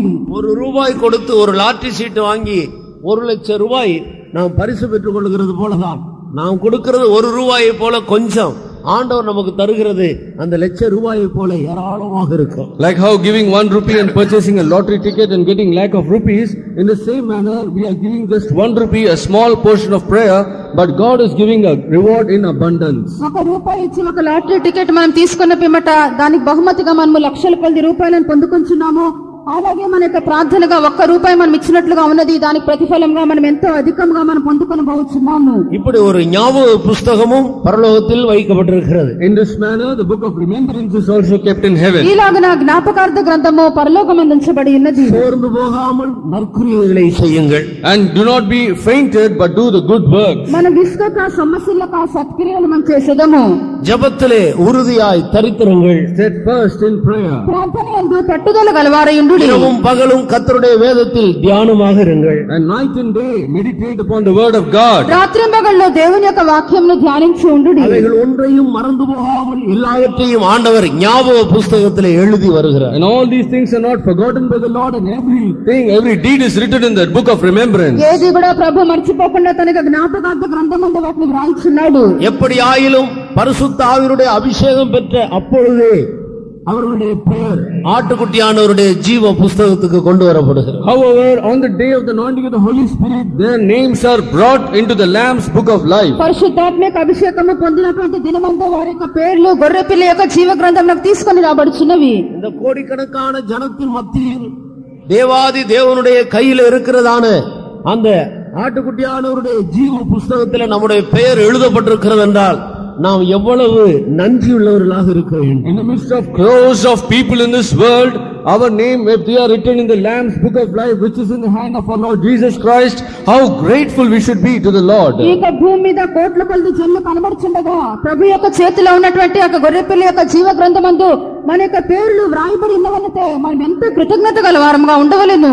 நீங்கள் ஒரு வசதியும் இல்லாத ஒரு சாதாரண மனிதராக இருக்கலாம். Maybe you are an ordinary man without any proper facilities. మీకు ఏ సౌకర్యము కూడా లేనటువంటి సాధారణమైన జనులుగా ఉండవచ్చును. அனுதினமும் நீங்கள் ஜீவிப்பதற்கு கூட மிகவும் கஷ்டத்தோடு ஜீவிக்கிற நிலையில் இருக்கலாம். Maybe every day it's a very difficult thing for you to live an ordinary life. ప్రతిదినం కూడా జీవనం చేయుట ఎంతో కష్టంగా మీకు ఉండవచ్చును. மனிதரால் குறைந்த ஜாதி என்று அற்பமாக எண்ணப்படுகிற ஒரு ஜாதியில் ஒரு குடும்பத்தில் நீங்கள் இருக்கலாம். Maybe you are in a family which has been rejected and mocked as a very least community in the whole of mankind. మనుషుల మధ్యలో చాలా హీనమైనటువంటి జాతిగా ఆ యొక్క జాతిలో మీరు కనబడుచున్న వారు ఉండవచ్చును.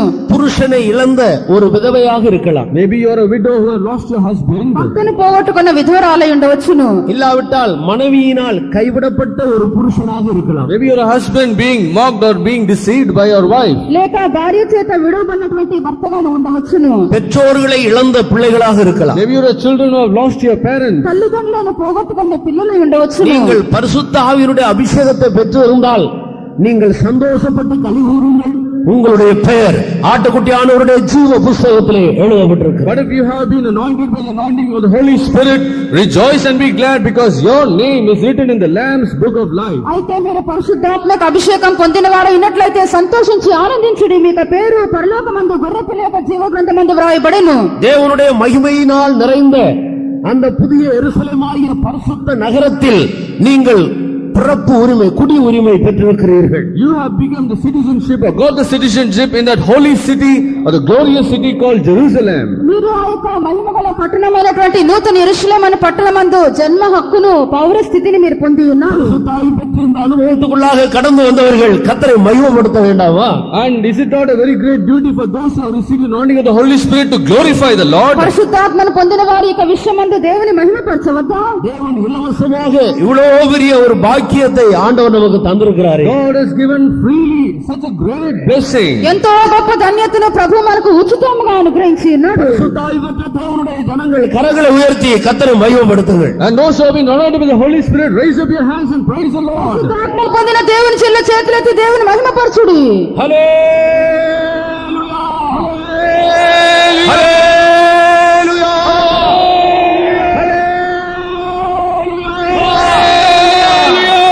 நம்முடைய பெயர் புதிய எருசலேமிலே பதிக்கப்பட்டிருக்கிறது. Our name is registered in New Jerusalem. మన యొక్క పేరు నూతన యెరూషలేము అన్నది వ్రాయబడి ఉన్నది. இந்த ஒரு நிச்சயத்தோடு தான் பரிசுத்த பவுல் பிலிப்பியரை பார்த்து இவ்விதமாக எழுதுகிறார். With this certainty, Paul is writing this to Philippians. ఈ యొక్క నిశ్చయతోనే పౌలు ఫిలిప్పీలకు రాయించున్నాడు. நம்முடைய குடியிருப்பு பரலோகத்தில் இருக்கிறது. Our citizenship is in heaven. మన యొక్క పౌరస్థితి పరలోకమందున్నది. நான் உலகத்தார் அல்லாதது போல நீங்களும் உலகத்தார் அல்ல. I am not of the world like you are also not of this world. నేను లోక సంబంధులు కానట్టు మీరు కూడా లోక సంబంధులు కారు. உலகம் உங்களை பகைத்தால் நீங்கள் ஆச்சரியப்பட வேண்டாம்.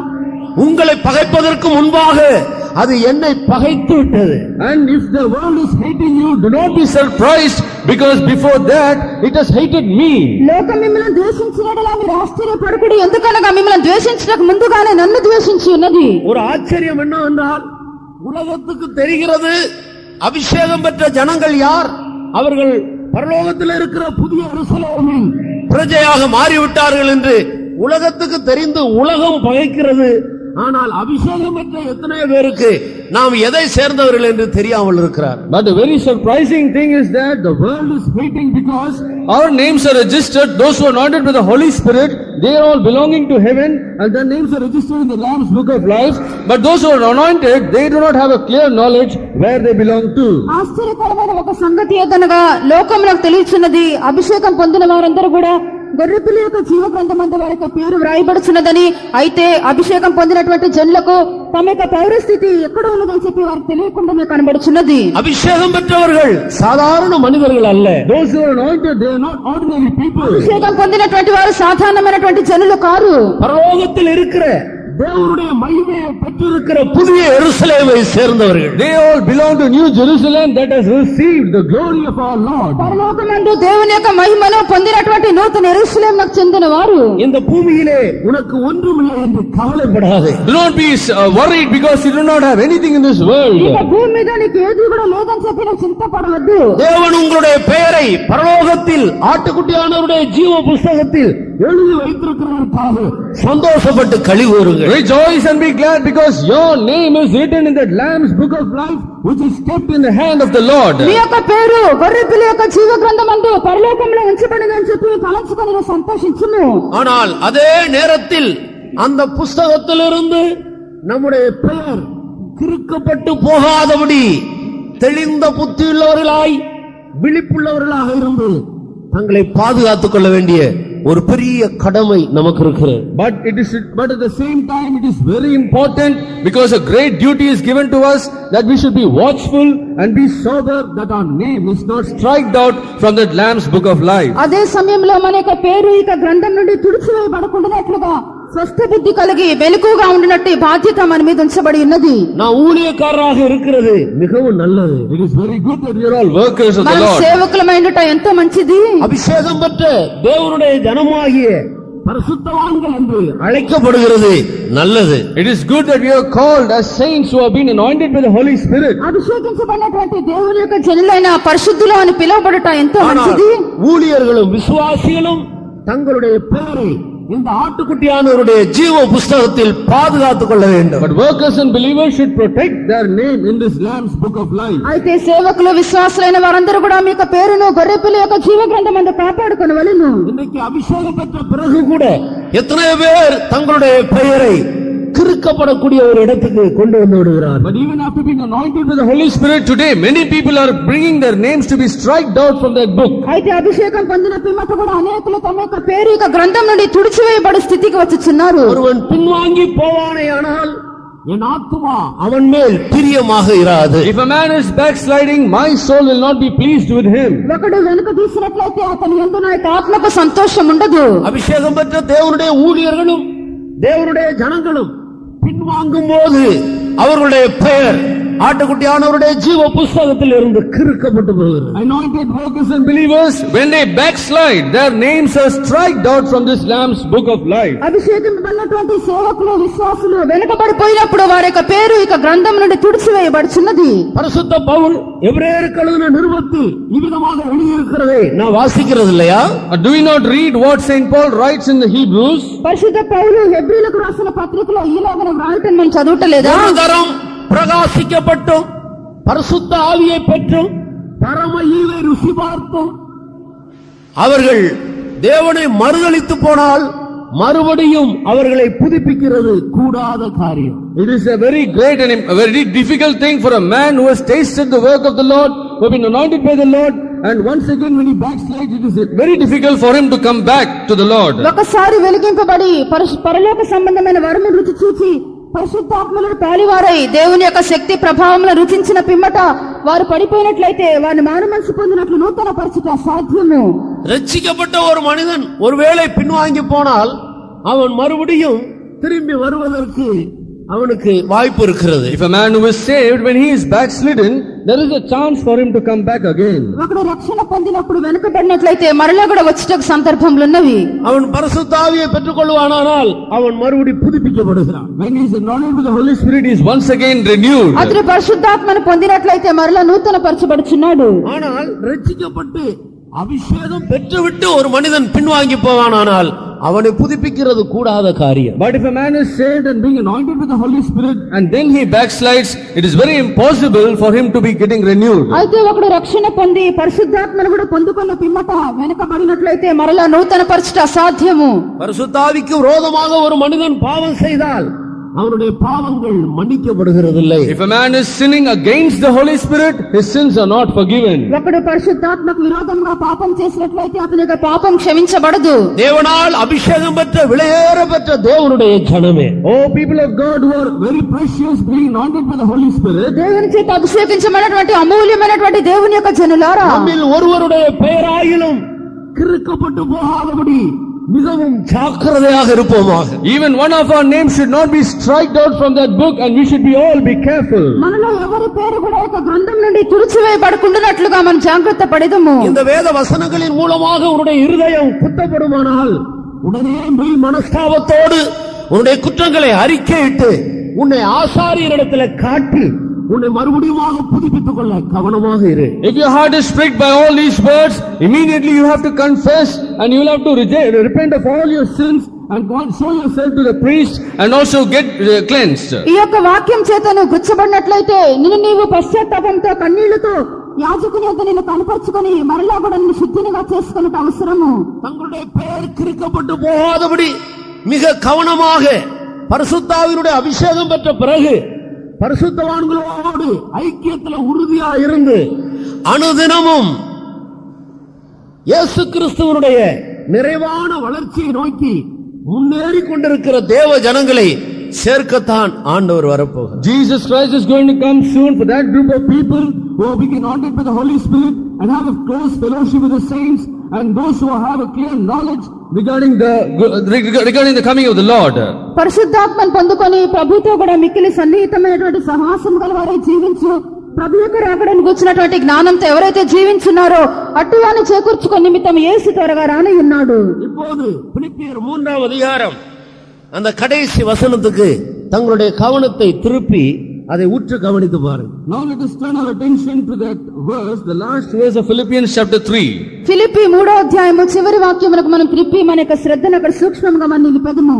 அபிஷேகம் பெற்ற தேவனுடைய ஊழியர்களும் தேவ ஜனங்களும் தங்களுடைய பெயர் கிறுக்கப்பட்டு போகாதபடி பாதுகாக்கப்படும்படியாக கிறிஸ்துவின் பூரண வளர்ச்சியை பெற்றுக் கொள்ளும்படியாக அவர்கள் எப்படி தங்களை பாதுகாத்துக் கொள்ள வேண்டும் என்பதை குறித்து மிக தெளிவாக இந்த வசனம் நமக்கு போதிக்கிறது. This verse is clearly explained to us as to how we should keep that glorious thing which God has given to us, these anointed saints and the believers, that how the Lord that we have to grow to the measure of the stature of the fullness of Christ. అభిషేకించబడినటువంటి దేవుని యొక్క జనులు తమలో ఉన్నటువంటి కార్యమును వారు ఎలాగో కాపాడుకొని క్రీస్తులో కలిగినటువంటి సంపూర్ణతకు సమానమైన సంపూర్ణతకు ఎలాగని ఎదిగిపోవాలో అది చేయుటకు ఏమి అవసరం అని చెప్పి ఒక వాక్యమందు మనకు రాయబడి ఉన్నది. பரிசுத்தாவினுடைய அபிஷேகம் பெற்றிருந்தாலும் இப்போது நமக்கு இருக்கிறதான சரீரம் இது ஒரு அற்பமான சரீரமாகவே இருக்கிறது. Though we have received the anointing of the Holy Spirit, this body that we have is a vile body. మన పరిశుద్ధాత్మక అభిషేకం మనం పొందినప్పటికీ ఇప్పుడు మనకు ఉన్నటువంటి ఒక శరీరము దీన శరీరమైనది.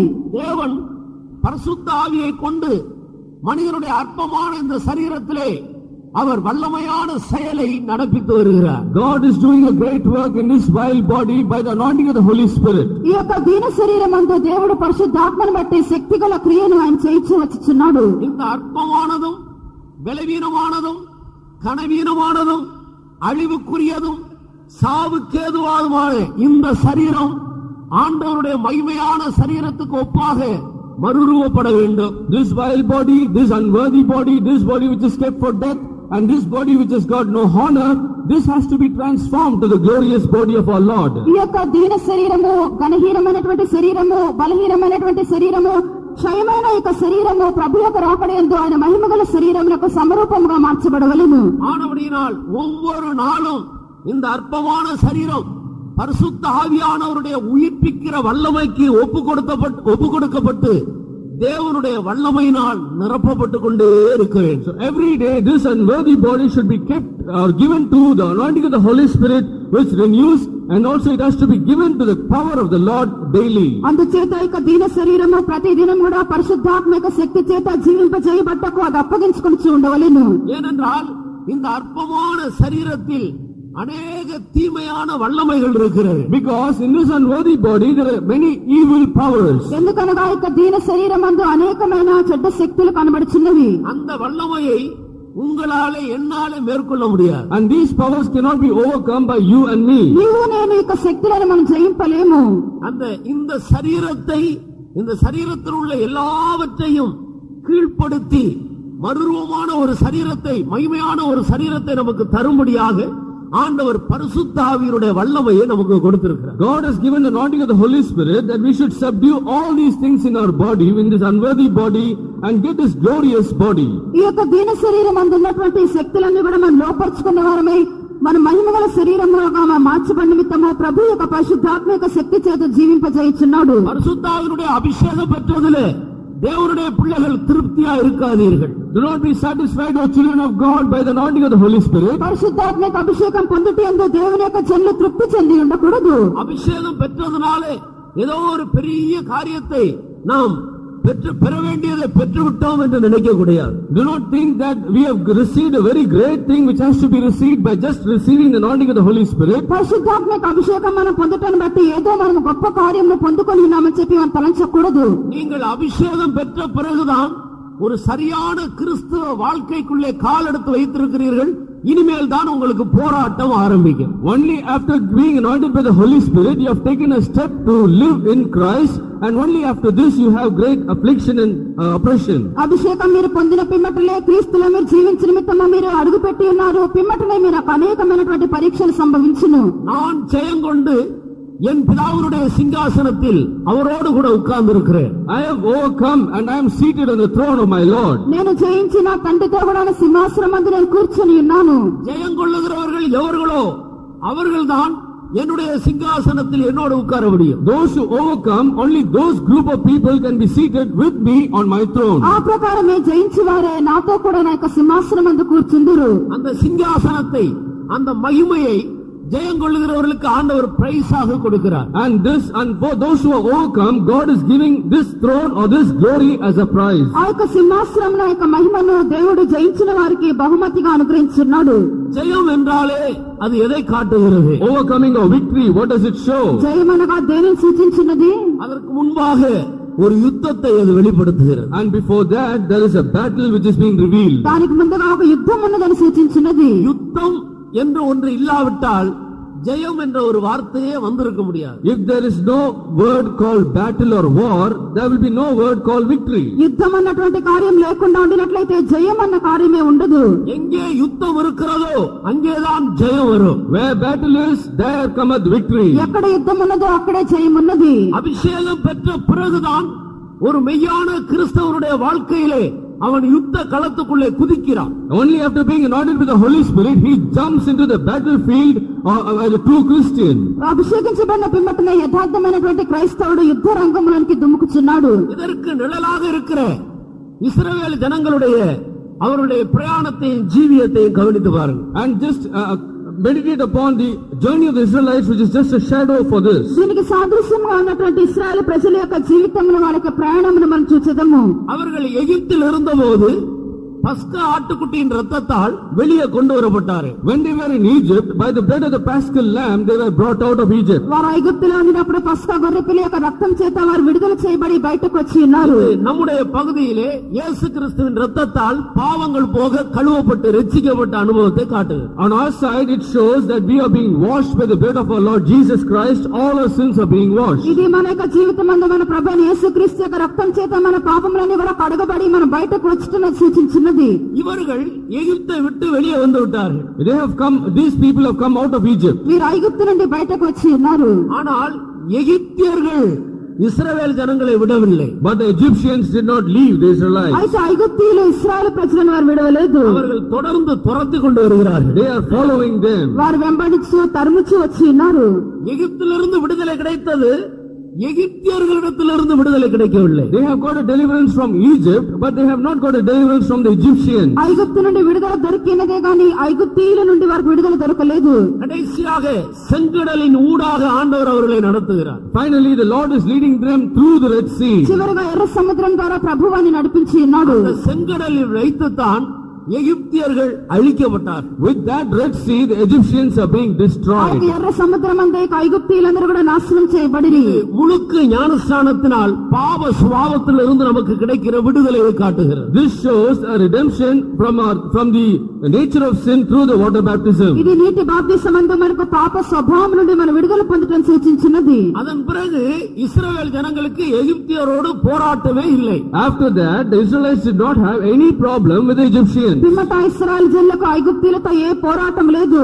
அவர்கள் வனாந்தரத்தின் வழியாக கடந்து சென்றார்கள். They were walking through the wilderness. అరణ్యం ద్వారా వారు పడి వెళ్ళుచు ఉండిరి. இது தேவனை மாத்திரம் விசுவாசித்து ஜீவிக்கிற விசுவாச ஜீவியத்தை காட்டுகிறது. This shows the faith life, having kept all our faith upon the Lord. ఇది దేవుని యందు మాత్రమే మన విశ్వాసం ఉంచి చేయించినటువంటి విశ్వాస జీవితమైనది. அவர்கள் சீனாய் மலைக்கு வந்து பிரமாணத்தை பெற்றுக்கொண்டார்கள். They all came into Mount Sinai and got the commandments. సీనాయి పర్వతం వారి వచ్చి వారు అక్కడ ఆజ్ఞలు పొంది ఉన్నారు. அவர்கள் நடுவிலே வாசம் பண்ணும்படி நீங்கள் ஒரு வாசஸ்தலத்தை உண்டாக்க வேண்டும். You have to build a tabernacle for me to dwell in their midst. నేను వారిలో నివసించినట్లుగా వారికి ఒక పరిశుద్ధ స్థలము నిర్మింపవలెను. இந்த பிரமாணத்தை பெற்றுக்கொண்டது பரிசுத்தாவினுடைய அபிஷேகத்தை காட்டுகிறது. This receiving the commandment shows receiving the anointing of the Holy Spirit. ఈ యొక్క ఆజ్ఞను వారు పొందుకొనుట పరిశుద్ధాత్మ యొక్క అభిషేకం పొందుకొనుట ఉన్నది. அதன் பிறகு அந்த ஜனங்கள் கானானுக்குள்ள பிரவேசித்தார்கள். And after that these group of people came into Canaan. పిమ్మట యొక్క జనులు కనాన్ దేశంలోనికి వారు ప్రవేశించిరి. వాగ్దత్తం பண்ணப்பட்ட కానాனை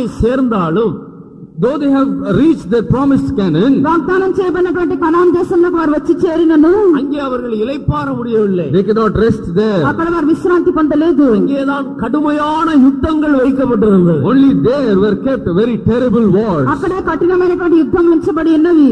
7 ஜாதிகள், 31 ராஜாக்கள், காட்டு மிருகங்கள், இவைகளோடு இஸ்ரவேல் ஜனங்களுக்கு யுத்தம் இருந்தது. And the Israelites were having a great war with the 7 kings, 31 nations and all giants.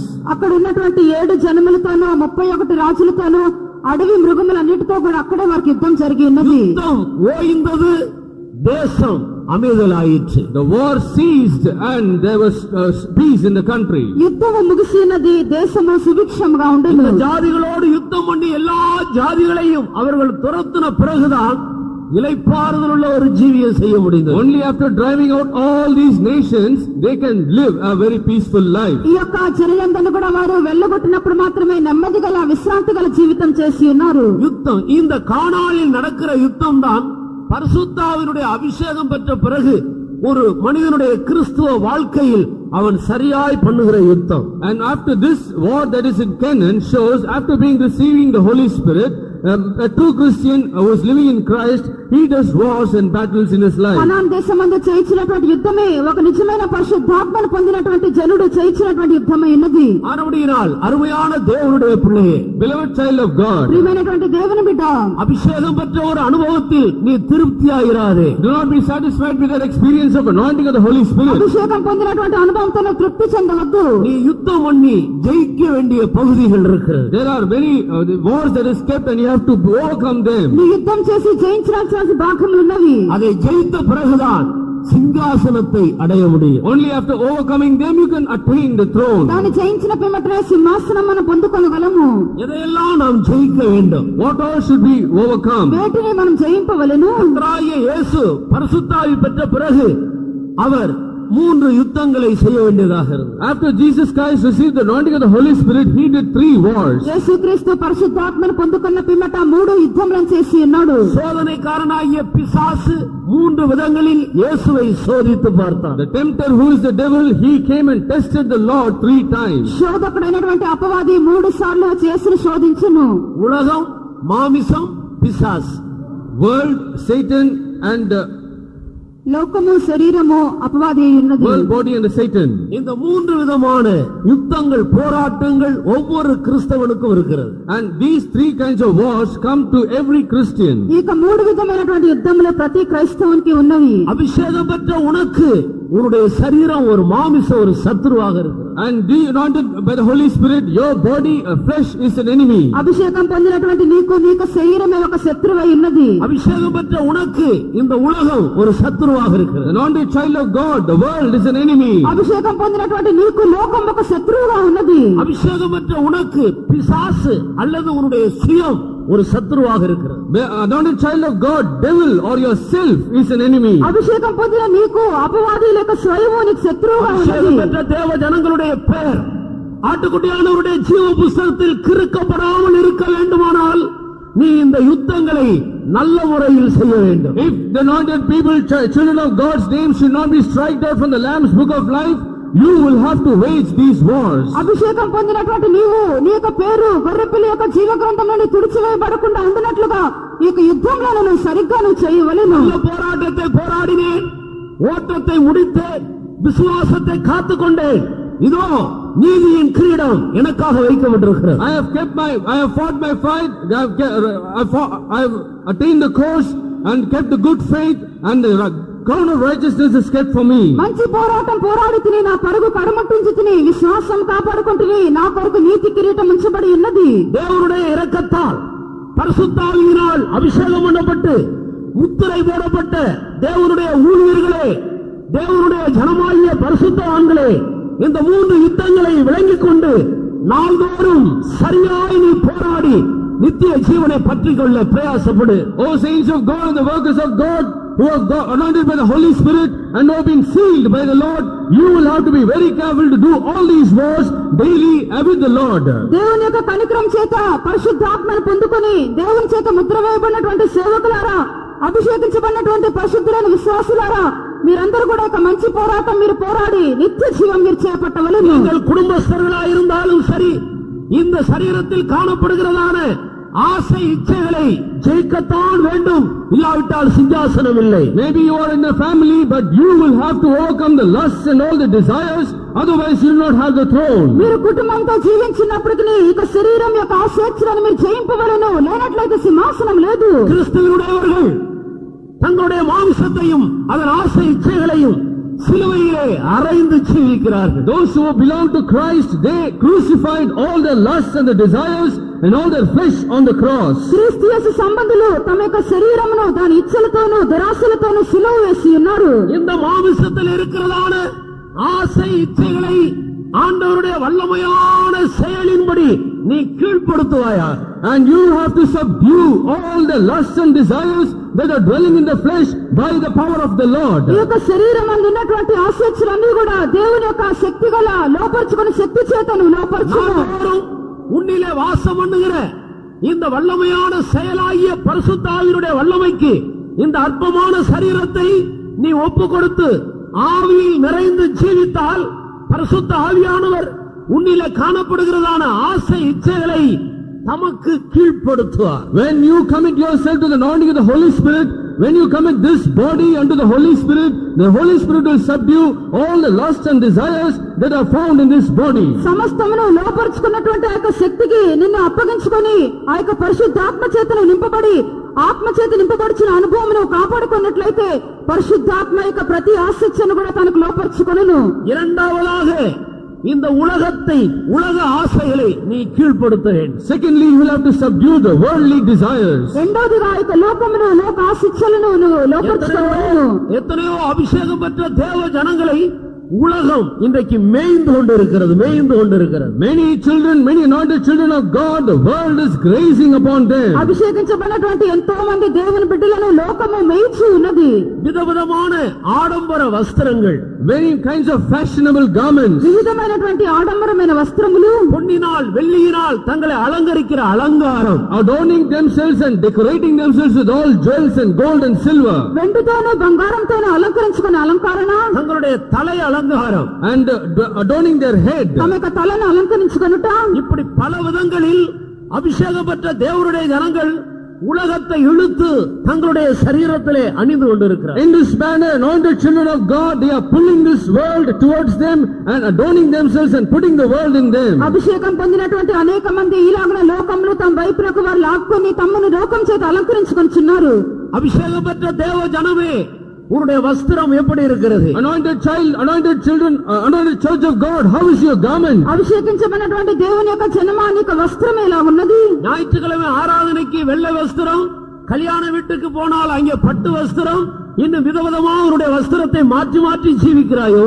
When you come in for the Sunday morning service, you have a white garment, but when you go for a wedding service, are you just putting on silk?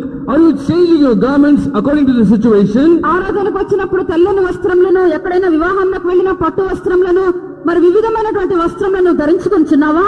உலகம் எனக்காக சிலுவையில் அறையப்பட்டிருக்கிறது, உலகத்துக்காக நான் சிலுவையில் அறையப்பட்டிருக்கிறேன் என்ற நிச்சயம் உண்டோ?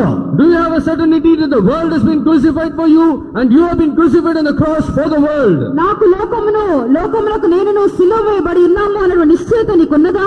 உலக வேஷங்களை களைந்து போடுங்கள். You should put all the fashions of the world. లోకపు నటన మీరు తీసివేయుడి. பெந்தகோஸ்தக்காரர்கள் தான், ஆனால் எத்தனையோ பேரை உலகமானது இன்றைக்கு மேய்ந்து கொண்டிருக்கிறது. They are all Pentecostals, but the world is grazing upon so many Pentecostals today. Pentecost వారే అయినను అనేక మంది పెంతెకొస్తు వారి మీద లోకము మేయిచి ఉన్నది. நீ இப்பிரபஞ்சத்துக்கு ஒத்த வேஷம் தெரியாதே. You should not be conformed to this world. ఈ యొక్క లోక మర్యాదను అనుసరింపవద్దు. தேவனுடைய நன்மையும் பிரியமும் பரிபூர்ணமான சித்தம் எது என்று பகுத்தறிந்துகள். You have to discern as to what is the true and abundant will of God. దేవుని యొక్క ఉత్తమమును అనుకూలమును సంపూర్ణమైన చిత్తం ఏదని వివేచించుము. அன்றியும் சகோதரரே, நீங்கள் உங்களுடைய சரீரங்களை பரிசுத்தமும் தேவனுக்கு பிரியமான ஜீவ பலியாக ஒப்புக்கொடுங்கள். Brethren, you should keep your body as a living sacrifice unto the Lord and keep it holy. కాబట్టి సహోదరులారా, పరిశుద్ధమును దేవునికి అనుకూలమైన సజీవ యాగముగా మీ శరీరములను సమర్పించుడి. சரீரத்தின் பரிசுத்தத்தை குறித்து அபிஷேகம் பெற்ற எத்தனையோ தேவனுடைய ஜனங்களுடைய கண்கள் பிரகாசிக்கப்படாமல் இருக்கிறது. Many children of God's eyes are not shining upon the truth of the body which has to be made holy. శరీరం యొక్క పరిశుద్ధతను గురించి ఎంతో మంది దేవుని బిడ్డల యొక్క మనోనేత్రములు ప్రకాశింపకుండా కనబడుచున్నవి. உலகத்தையும் உலகத்தினுடைய வேஷத்தையும் உங்களுடைய சரீரத்தை விட்டு உங்களுடைய வீட்டை விட்டு வெளியே அகற்றி போடுங்கள். Remove the world and all the fashions of the world from you and also from your house. లోకమును దాని యొక్క వేషమును మీ యొద్ద నుండి మీకు ఇంట్లో నుండి వెళ్ళగొట్టుడి. மூன்றாவதாக பிசாசு, Thirdly, the devil. మూడవదిగా అపవాది அல்லது சுயம் or self. లేక స్వయము. ஒரு கிறிஸ்தவன் தன்னுடைய சுயத்தை கீழ்ப்படுத்த வேண்டும். A Christian should subdue his self. ఒక క్రైస్తవుడు తన యొక్క స్వయమును తనకు లోపర్చుకొనవలెను. கிறிஸ்தவன் என்றால் அதனுடைய அர்த்தம் தெரியுமா? Do you know what you mean by Christian? క్రైస్తవుడు అనగా అర్థం ఏమని తెలియనా? தலை இல்லாதவன் என்ற அர்த்தம். He doesn't have a head. తలలేని వాడు. ஒரு கிறிஸ்தவன், ஒரு பெந்தகோஸ்தக்காரன் என்றால் தலை இல்லாதவன். A Pentecostalian means he doesn't have the head. ఒక క్రైస్తవుడు లేక ఒక పెంతెకొస్తు వాడని చెప్పినప్పుడు తలలేని వాడని అర్థము. அல்லது சுயம் இல்லாதவன், or else he doesn't have the self. లేక అతనిలో స్వయము లేదు. ஏனென்றால் ஒவ்வொரு புருஷனுக்கும் கிறிஸ்துவே தலையாக இருக்கிறார். Because for every husband the Christ is the head. ఎందుకనగా ప్రతి పురుషునికి శిరస్సు క్రీస్తే. எனவே అభిషేకం பெற்ற ஒரு தேவனுடைய மனிதனுக்கு சொந்த தலை கிடையாது. For an anointed man of God, he doesn't have his own head. అభిషేకించబడినటువంటి దేవుని యొక్క బిడ్డకు తనకు సొంత తల లేదు. சுயத்துக்கு அவன் அடிமைப்பட்டு போக கூடாது. He should not be a slave to his own self. స్వార్థమునకు అతడు దాసుడై పోకూడదు. சுயமாக நடக்க கூடாது. He should not walk according to his own self. స్వయముగా తనంతటి తాను నడవకూడదు. சுயமாக பேசக்கூடாது. He should not talk out of his own self. తనంతటి తామే మాట్లాడకూడదు. சுயமாக சிந்திக்க கூடாது. He should not think out of his own self. తమంతటి తామే ఆలోచించకూడదు. குழந்தையாக இருந்தபோது குழந்தையை போல யோசித்தேன், பேசினேன், சிந்தித்தேன். ஆனால் நான் புருஷனான போது குழந்தைக்கு ஏற்றவைகளை ஒழித்து விட்டேன் என்று பவுல் சொல்லுகிறார். Saint Paul says, when I was a babe, I thought and I also did and I also was speaking according to as a babe. But when I was grown up to a man, I forgot all things that I did when I was a babe. నేను పిల్లవాడినై ఉన్నప్పుడు పిల్లవాని వలె మాట్లాడి తిని, పిల్లవాని వలె తలంచి తిని, పిల్లవాని వలె యోచించి తిని, ఇప్పుడు పెద్దవాడనై పిల్లవాని యొక్క చేష్టలు మానివేసి తిని. குழந்தை என்றால் அதனுடைய அர்த்தம் என்ன? What do you mean by a baby?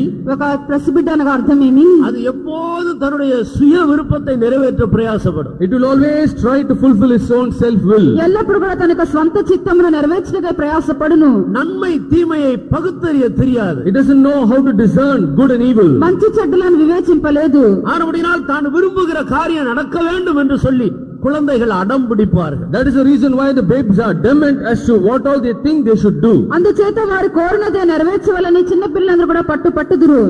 அபிஷேகம் பெற்ற ஒரு தேவனுடைய பிள்ளை இந்த சுயத்தை ஜெயிக்க வேண்டும். Not a child of God, he should overcome this self. అభిషేకించబడినటువంటి దేవుని యొక్క చర్యలు యొక్క స్వార్థంను జయింపవలెను. ஒவ்வொரு நாளும் எழும்பி அதிகாலையில் உன்னை பரிசுத்த ஆவியானவருக்கு ஒப்பு கொடுத்து, ஆண்டவரே, நான் என்னை நடத்தக்கூடாது, மற்ற மனிதர்கள் என்னை நடத்தக்கூடாது, நீர் என்னை நடத்தும் என்று ஆண்டவருக்கு ஒப்பு கொடுக்க வேண்டும். Every day morning, early morning, we should rise up and pray unto the Lord, and being anointed with the Holy Spirit, we should say, I should not be led my own self, I should not be led by others, but you should lead me. ప్రతిదినం కూడా ఉదయం మనం లేచిన వెంటనే ప్రభువుకు సమర్పించుకొని పరిశుద్ధాత్మకు నడిపింపునకు అప్పగించుకున్న వారమై, ప్రభువా నన్ను నేను నడిపించుకోకూడదు, ఇతర మనుషులు నడిపించరాదు, నీవే నన్ను నడిపించమని ప్రభువుకు అప్పగింపవలెను. எவர்கள் தேவ ஆவியினால் நடத்தப்படுகிறார்களோ அவர்கள் தான் தேவனுடைய புத்திரர்கள். Those who are being led by the Spirit, they are the sons of God. దేవుని యొక్క ఆత్మ చేత ఎందరు నడిపింపబడుదురో వారందరూ దేవుని యొక్క కుమారులైందురు. தாவீது ராஜா சொன்னான், ஒரு முறை நான் சிங்கத்தை கொன்றேன், இன்னொரு முறை கரடியை கொன்றேன், இந்த கோலியாத் எம்மாத்திரம் என்று சொல்லி கோலியாத்தையும் கொன்று போட்டான். உலகம் மாமிசம் பிசாசை தேவனுடைய ஜனங்கள் கீழ்ப்படுத்த. David said, I once killed a lion, I once killed a bear, but where is this Goliath should I kill? And he killed Goliath also. In this manner, the anointed children of God should overcome the world, Satan and the body. దావీదు చెప్పి ఉన్నాడు, ఒకసారి సింహమును మరొకసారి ఎలుగుబంటిని కూడా నేను చంపి ఉన్నాను, ఇక గొలియాతు ఏ మాత్రం పాడని అతను కూడా చంపి ఉన్నాడు. అభిషేకించబడిన దేవుని యొక్క జనులు లోకము శరీరమును సాతాను జయింపవలెను. கானானிலே உனக்கு ஜாதிகளோடு யுத்தம் உண்டு, ராஜாக்களோடு யுத்தம் உண்டு, காட்டு மிருகங்களோடு யுத்தம் உண்டு. In Canaan, you have war with kings, you have war with nations, you have war with wild animals. Canaan దేశమందు నీకు జనములతోనూ రాజులతోనూ అడవి మృగములతో కూడా నీకు యుద్ధం ఉన్నది. அபிஷேகம் பெற்ற தேவனுடைய ஊழியர்களும் தேவனுடைய ஜனங்களும் கடந்து போக வேண்டியதான பாதை இதுவே. This is the way that the anointed children of God, the workers and the believers should go through. అభిషేకించబడినటువంటి దేవుని యొక్క జనులు, సేవకులు, విశ్వాసులందరూ కూడా ఈ మార్గంలోనే పడి వెళ్ళవలెను. உங்களுடைய குடியிருப்பு பரலோகத்தில் இருக்கிறது என்று பாடிக்கொண்டே இந்த பாதையில் கடந்து செல்வோம். Singing the new song, our citizenship is in heaven, we have to walk in this way. మన యొక్క పౌరస్థితి పరలోకమందునదని మనం పాడుచు ఇక మార్గమందు ముందుకు సాగెదము. நாங்கள் இந்த உலகத்துக்குரியவர்கள் அல்ல. We do not belong to this world. మేము యొక్క లోక సంబంధులం కాము. எங்களுக்கு இந்த உலகத்தில் மேன்மை பாராட்டுவதற்கு ஒன்று இல்லை. We cannot glorify anything in this ఈ world. యొక్క లోకమందు అతిశయపడుటకు మాకు ఏది కూడా లేదు. எங்களுடைய குடியிருப்பு பரலோகத்தில் இருக்கிறது. Our citizenship is in heaven. మన యొక్క పౌరస్థితి పరలోకమందు ఉన్నది. நாங்கள் உலகத்தை ஜெயிக்கிறோம். We are overcoming the మనం world. లోకమును జయించాము. இயேசுவின் நாமத்தினால் மாமிசத்தை ஜெயிக்கிறோம். In the name of Jesus, we overcome the flesh. యేసు నామమున శరీరమును జయించున్నాము. இயேசுவின் நாமத்தினால் பிசாசை ஜெயிக்கிறோம். In the name of Jesus, we overcome devil. యేసు నామమున సాతాను జయించున్నాము. அதற்காக தேவன் எங்களுக்கு ஒரு அபிஷேகத்தை தந்திருக்கிறார். And for this, God has given us an anointing. దాని కొరకై దేవుడు మాకు అభిషేకం అనుగ్రహించి ఉన్నాడు. வல்லமையான செயலுக்கு நாங்கள் எங்களை ஒப்பு கொடுத்து ஜீவிக்கிறோம். And for this powerful work, we commit and live. శక్తిగల ఈ క్రియకు మమ్మల్ని మేము అప్పగించుకొనుచున్నాము. உலகம் எங்களுக்கு பின்னாலே இருக்கிறது. The world is behind us. లోకము మా వెనుక ఉన్నది. பிசாசு எங்களுக்கு பின்னாலே இருக்கிறார். Satan is behind us. అపవాది మాకు వెనుక ఉన్నాడు. மாமிசம் எங்களுக்கு பின்னாலே இருக்கிறது. The flesh is behind us. శరీరము మా వెనుక ఉన్నది. இயேசு கிறிஸ்து ஒன்றுதான் எங்களுடைய மேன்மை பாராட்டுதல். And Jesus Christ is the only thing that we can glorify. యేసుక్రీస్తు మాత్రమే మాకు అతిశయము. சிலுவை ஒன்றுதான் எங்களுடைய மேன்மை பாராட்டுதல். Cross is only our glory line. సిలువ మాత్రమే మాకు అతిశయము. அப்படியே அறிக்கையிட்டுக் கொண்டு ஜெயத்துக்கு மேல ஜெயம் பெற்று சிங்காசனத்தை நோக்கி முன்னேறுகிற கூட்டம் தான் பெந்தெகோஸ்தே கூட்டம். This Pentecost group is that group which always glorifies in this manner and goes from glory to glory and then attains that throne. ఈలోగన జయం మీద నుండి జయం పొందుకొని సింహాసనం ఎద్దకు దాటి వెళ్ళినటువంటి జనులే పెంతెకోస్తు జనులు. அவர்களுடைய குடியிருப்பு பரலோகத்தில் இருக்கிறது. Their citizenship is in heaven. వారి యొక్క పౌరస్థితి పరలోకమందు இந்த பூமியில் ஒன்றுமில்லை. They do not have anything in this world. వారికి భూమి మీద ఏదీ లేదు. இயேசு என்னும் இரட்சகர் வர அவளோடு எதிர்பார்த்து We கொண்டிருக்கிறார். are eagerly waiting for Jesus Christ the Savior. యేసుక్రీస్తు అనే రక్షకుని కొరకు ఆకాంక్షతో కనిపెట్టి ఉన్నారు. இந்த நம்பிக்கையில் ஜீவிக்கிறவர்களும் இந்த நம்பிக்கை எனக்கும் வேண்டும் என்று விரும்புகிறவர்களும் முழங்கால்களை முடக்கி கண்களை மூடுவோம். And those who say, I need this hope and I will live as it is, please kneel down. ఈ యొక్క నిరీక్షణ యందు జీవించేవారు, ఈ యొక్క నిరీక్షణ కావాలని కోరువారందరూ కూడా ఇప్పుడు మీరు మోకాళ్ళ మీద నిలబడుడి. அருமையான தேவனுடைய பிள்ளையே, Beloved child of God, ప్రియమైన దేవుని బిడ్డ, இந்த காலை வேளையிலே உன்னுடைய பெயர் எங்கே எழுதப்பட்டிருக்கிறது என்று நீ நிர்ணயித்துக் கொண்டது உண்டோ? this morning have you ever determined where your name is written? ఈ యొక్క ఉదయకాలంలో నీ యొక్క పేరు ఎక్కడ వ్రాయబడినదని నిర్ణయించుకొని ఉన్నావా? நித்தியத்தில் உள்ள 5 வாசஸ்தலங்களில் எந்த வாசஸ்தலத்துக்காக நீ நீ அழைக்கப்பட்டிருக்கிறாய் என்றதான வெளிப்பாடு உனக்கு உண்டோ? Do you have the revelation as to for which 5 places in this eternal habitations are we called to? నిత్యమందున్నటువంటి 5 నివాస స్థలముల్లో దేని అందు నీ పౌరస్థితి ఉన్నదని నిశ్చయం చేసుకొని ఉన్నావు. ஆட்டுக்குட்டியானவருடைய ஜீவ புஸ்தகத்திலே உன்னுடைய பெயரை எழுதிக் கொள்வாயாக. You will have to write your name in the Lamb's book of life. గొర్రెపిల్ల యొక్క జీవ గ్రంథమందు నీ యొక్క పేరు వ్రాసుకొనుము. அபிஷேகம் பெறாத தேவனுடைய ஜனங்கள் இப்போது இந்த கூட்டத்திலேயே அபிஷேகம் பெற்று உங்களுடைய பெயர் ஆட்டுக்குட்டியானவருடைய ஜீவ புஸ்தகத்தில் மாற்றப்படும்படியாக ஒப்புக் கொடுங்கள்.